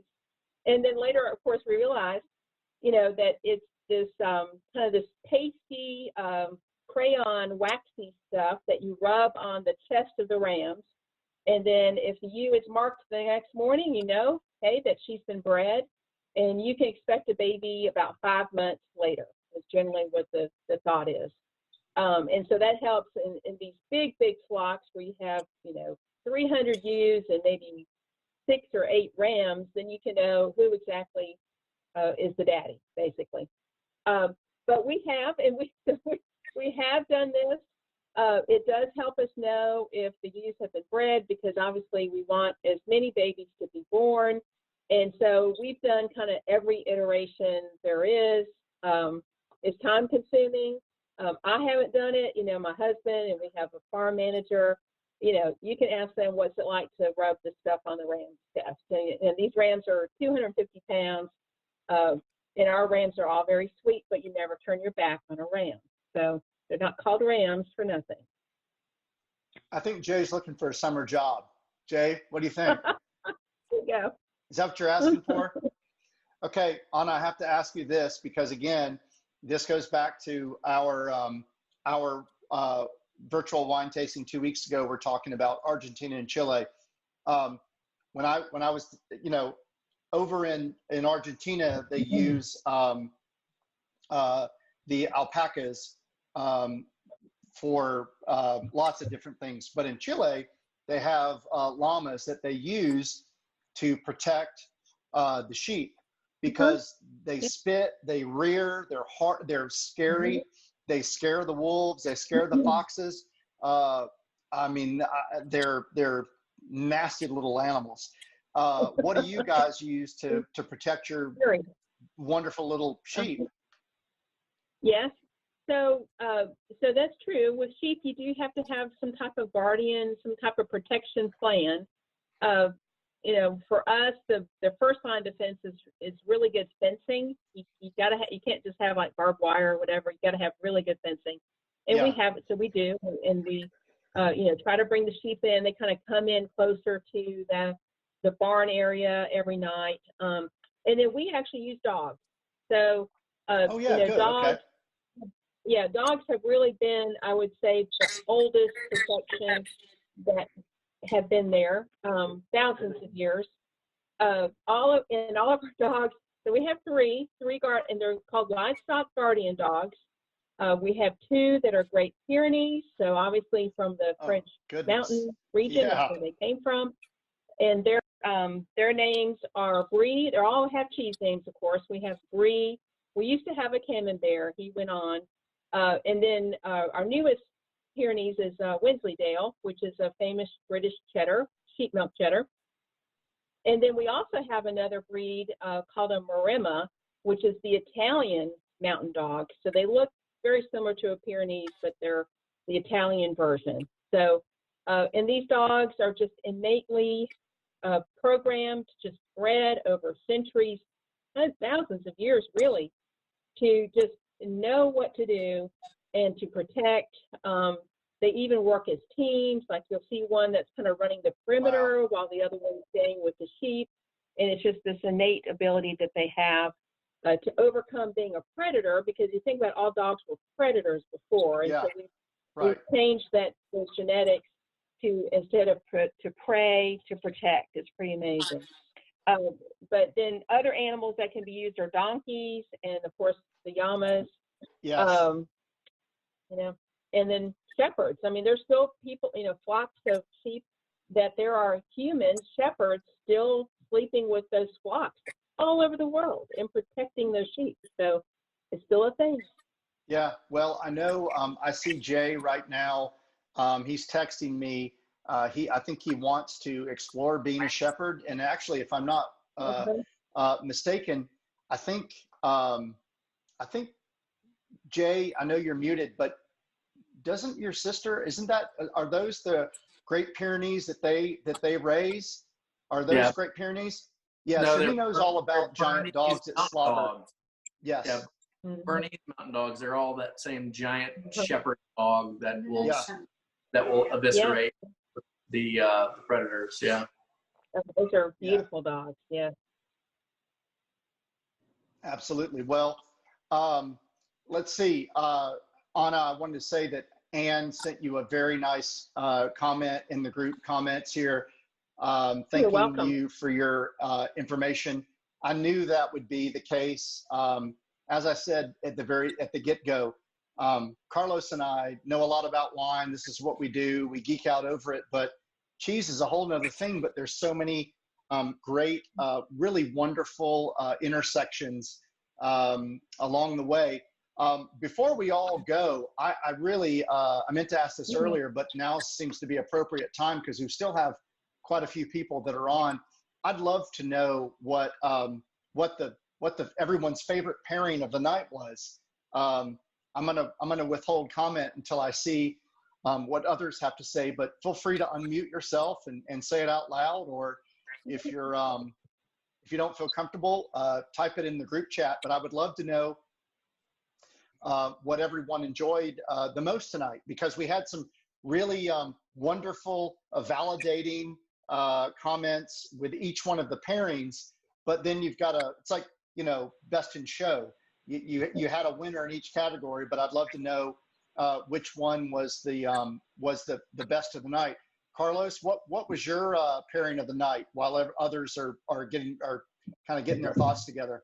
The last one, the Italian Rosso with the Gorgonzola. Yeah. Yeah. So, it's kind of nutty, wasn't it?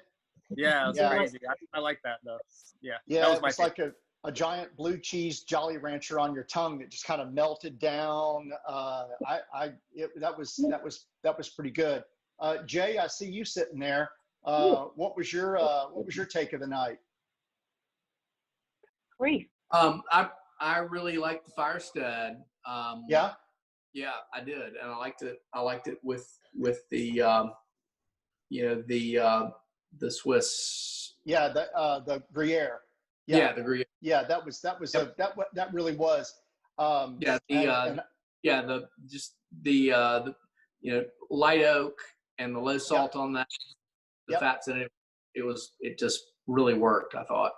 Yeah, that was a good one. It was a great transition experience between the Sauvignon Blanc and then kind of stepping up a little bit. It looks like Dana, too difficult to choose. I love it. She loved all of them. The Sauvignon Blanc, new favorite. And I'm telling you, those folks make some delicious wines. Keep learning about their Sauvignon Blanc, keep learning about their Rosé. And Carlos can speak to this. don't sleep on New Zealand Pinot Noir either, because they're coming on strong. Would you agree or disagree on that, Carlos? Oh, 100% agree. And we're just starting to scratch the surface of New Zealand wines, because I think so. you could look at places like Mount Lofty Ranges and Mount Beautiful that are producing epic Pinot Noirs, and you go to like Gimlet Gravels on the North Island, Yep, they're making that's right. Bordeaux style blends. And Riesling, oh my God, Riesling from New Zealand is just haunting. It like New Zealand Sauvignon Blanc is just like the opus, the introduction. Now they're making so many good wines. But yeah, I urge you to seek out a lot of these wines from New Zealand. They're doing a great job. Yeah, awesome. Looks like another vote from Hannah on the Sauvignon Blanc and the Brie goat cheese. That was a great. She loved the spicy dark chocolate with the Pinot Noir. I love that one too. Anna, what was your pick of the night? Did you have one that you were particularly fond of? Yes, I really liked the Italian one with the H. Gouda. I just thought it was just magic. Yeah, it's pretty groovy stuff. Definitely something wonderful there. And I got to say too, going back to Jay's comment earlier about the Pinot Noir and the Tome are it's pretty good stuff. And I can't wait to talk to my family about it, because we're Manchego people. But I'd never made that connection. So I appreciate that little nugget of education tonight, because we'll be using that in our household when it comes to wine and cheese pairing. So really great stuff. Anyone else out there? Scott, I have a question. Fire away. Go for it. Am I echoing? Yes, you are, but that's okay, Caitlin. Oh. Yeah, that's okay. Okay. Yeah, go for it. Okay, so I really liked the Italian red. Yes. Uh-huh. And whenever I go to like a wine store or a restaurant and they say, well, what kind of wines do you like? What are some things that I can say to them that match something like this, like the way they taste, the way they smell, stuff like that? Like, what are some words that I could use? Awesome question. Carlos, this is your cup of tea, my friend. Yeah, so a lot of fruit descriptors help us out. And if you want a wine that is oaky or not oaky, like I mentioned about the, well, let's take Fireseed, for instance. There's a lot of fresh strawberry and fresh raspberry characteristics of that wine, and it's medium bodied. Then you go to the Italian Rosso, which is more tart and has more pomegranate and cranberry and tart cherry flavors, medium bodied as well, but has more oak influence to it. So those descriptors really help us out whenever we're trying to navigate through and figure out what wine we want to find that can, acidity helps too. Like if you say, so I had this wine and my mouth just started watering like crazy, that's a big clue that really helps us out. Or if you say, well, I had this wine, I tried it, and my mouth didn't really start watering, but I loved it because like the fruits were really, really ripe. Like that, those descriptors really help us out. We don't expect you to get like on like a professional level where we're really starting to spit out like a bunch of words that people don't really understand. But as long as you can try and describe or convey what it is that you liked about the wine, it really helps us out a lot. Carlos, one thing I want to interject, and this will help Caitlin and everyone else. When it comes to describing a wine as like smooth, or I like it to, what are the, because, and I only ask that because, and I want to get your opinion on it, because there are a lot of times that folks will ask me, I like a wine, I like it when it's real smooth or silky. And I'm like, oh, you like a wine with very little tannin. So you want something like a Zinfandel or Pinot Noir.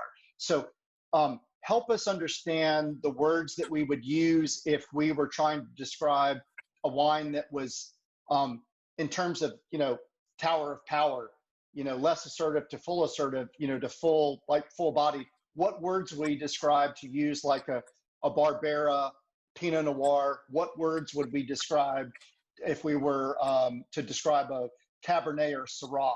Like, what are those words that you would want to hear? So some of the words that I get typically smooth, and you're right. Smooth to me equates to lack of tannin. So it's not as astringent, not as bitter. Another descriptor that I get all the time when people say, I don't like a wine that has that bite. And for the longest time, I tried to figure out, like, what is it that they mean by a wine with a bite? Because you could look it up on the internet, you're really not going to find anything. So to me, I started to notice that when people say they don't like a wine with a bite, it means they don't like wines that are high in acid. Because when you really think about it, it's right in here, these areas of your mouth or your jaws where you're going to get that, that high acid, acidic, sharpness. And that's that bite that people talk about. So they're probably looking for something, a warmer climate, right? More fruit forward, that kind of thing. Yeah, and where the wine actually was made helps us out a lot too, because like if somebody says I had this Chianti, right there, I'm already starting to think typicity.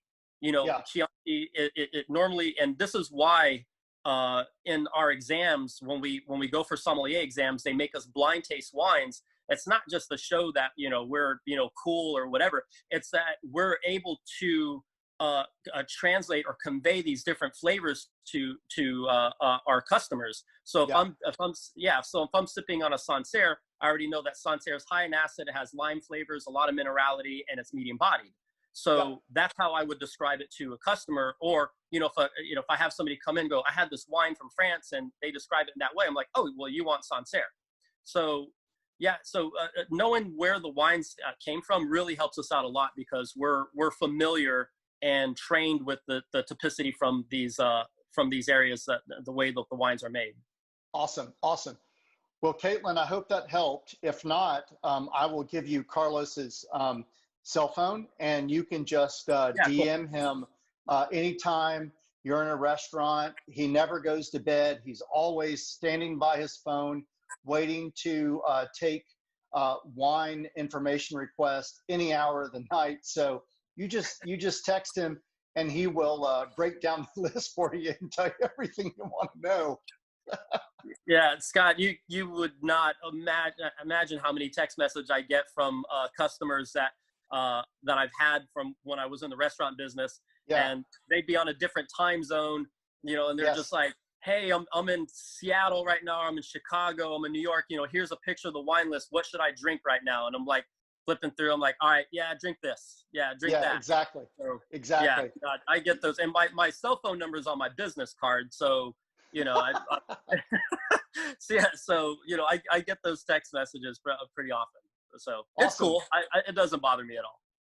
Okay, well, Caitlin, there. You just got your answer there.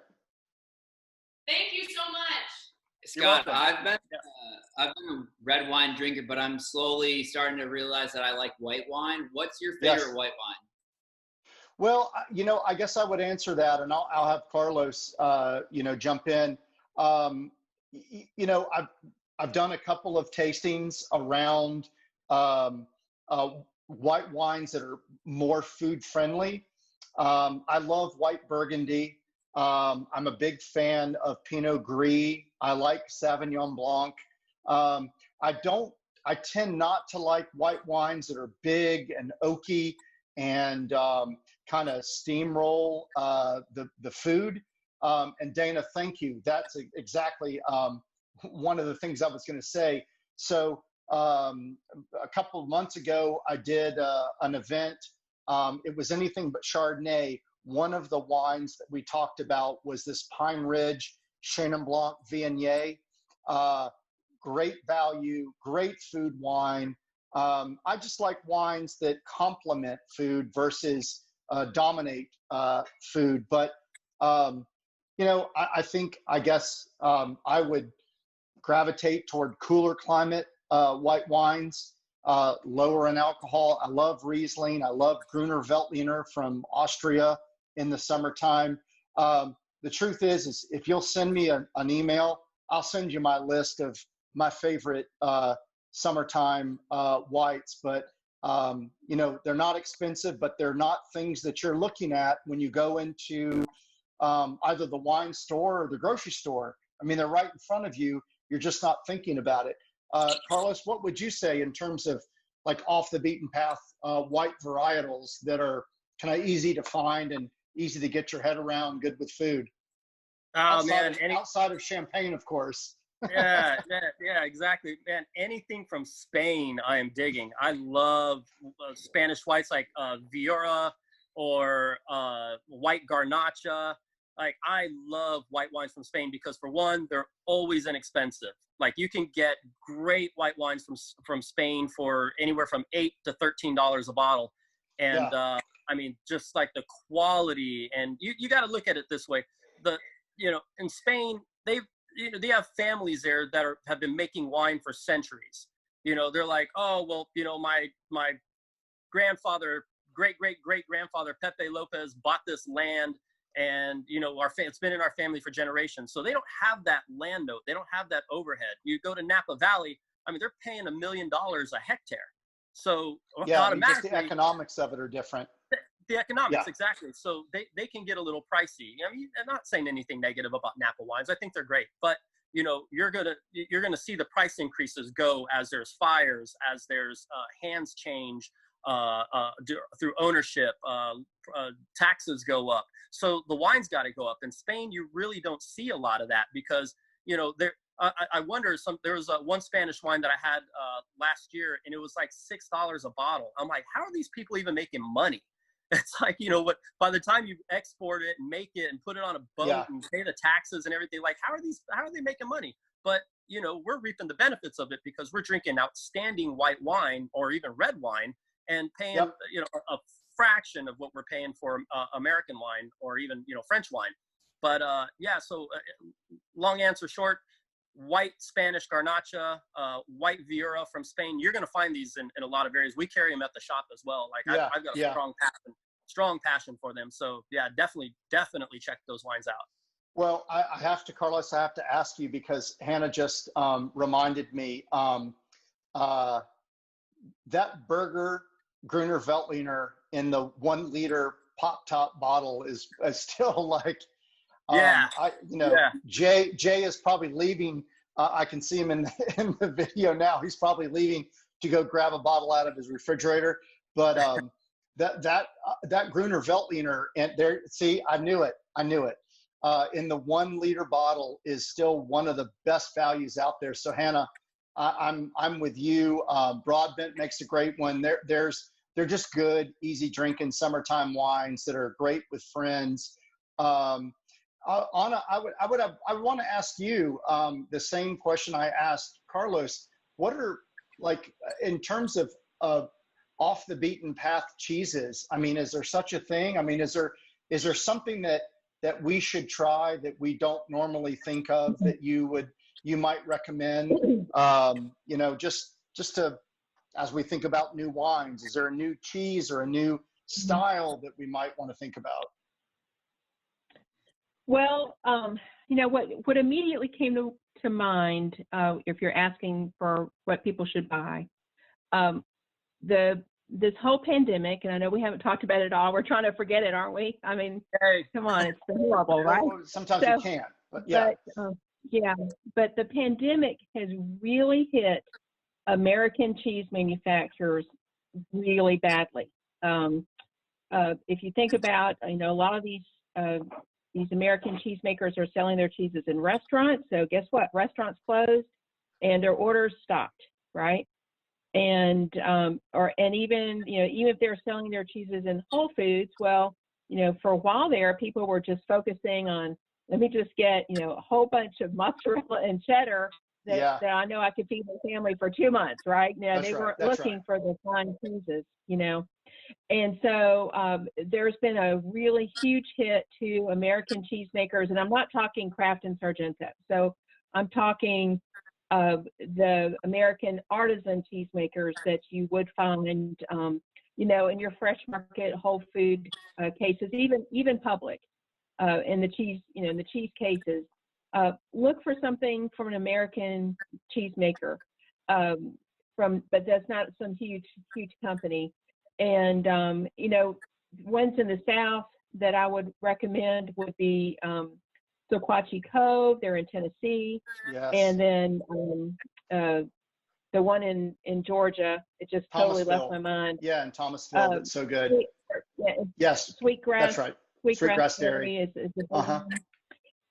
so seek out these kind of smaller American cheese makers. You've got to think about if they don't make the cheese, then if they don't have orders for their cheese, they can't make the cheese. If they can't make the cheese, they can't order the milk. So it's also affecting the dairies, the American small family dairies where they're getting the milk from. And so it's kind of this entire group of people and family farms that have been affected. So that's really what I would recommend. It's a whole focus. It's a whole ecosystem of small farmers. Whether you're doing the dairy, making the cheese, it's all cohesive. I agree. Besides, the cheese that your family's making at Dayspring, Sweetgrass in Thomasville, their tome has also won a lot of awards.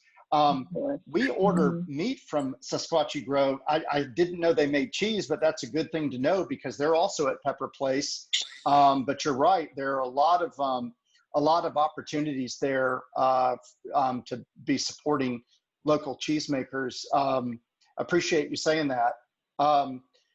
Carlos, I have to say, I'm looking at the comments now. I'm pretty sure that at some time in the near future, there's going to need to be a Spanish wine tasting. So I don't know whether we're doing cava, Grenache, we're doing whites, we're doing sherry. I don't know how we're going to tackle that whole thing, but I think Spain is in the future. So you might have to come back and be a part of that one as well. I'd be happy to. Yeah, that'd be cool. Yeah, I mean, they're rolling in. We've got Dana was saying that. You've got Shelby. They worked themselves out of the penalty box to say that they agree on a Spanish white wine tasting. Our friends who had the Abruzzo are saying we'll give the third vote to a Spanish wine tasting. So, I mean, truly, whether we're talking about the classic varietals, you're talking about Yekla Valley, you're talking about emerging regions, you're talking about, I mean, there's so much to do there from Catalonia down to the South Coast. You've got, I mean, I guess you could basically spend a lifetime talking about Spain, but it sounds like that's where we got to go here pretty shortly. Cool. Yeah. All right, everyone. Well, listen, it's oh my goodness, it's 9:15. Well, thank you for everyone that stuck around. We still have quite a crowd that's a part tonight. I would really appreciate it if everyone would unmute themselves right now and give a super high five, congratulations, thank you to Anna and Carlos. Awesome. Incredibly educational. I mean, super stuff. Thank you so much. And again, Caitlin, if you'll send me your email, I'll give you Carlos's private wine recommendation hotline that you can email him 24 hours a day. I can't leave without saying one more time, please help us support Smile a Mile. You can make a donation on Venmo at Jones is Thirsty. Every cent goes to the great efforts that they're doing with those kids there. But thank you so much. I hope to see as many of you as possible back in 2 weeks. And hope you guys have a great rest of the evening. And cheers to all of you. Thank you very much. Thank you. Incredibly fun to meet all of y'all on a Saturday night. So look at that. Carlos is posting his number. He is really a sucker for pain. I love it. I love it. Great. It's all good. Have a wonderful evening. Yeah. Thank you so much. Cheers. Cheers. Cheers.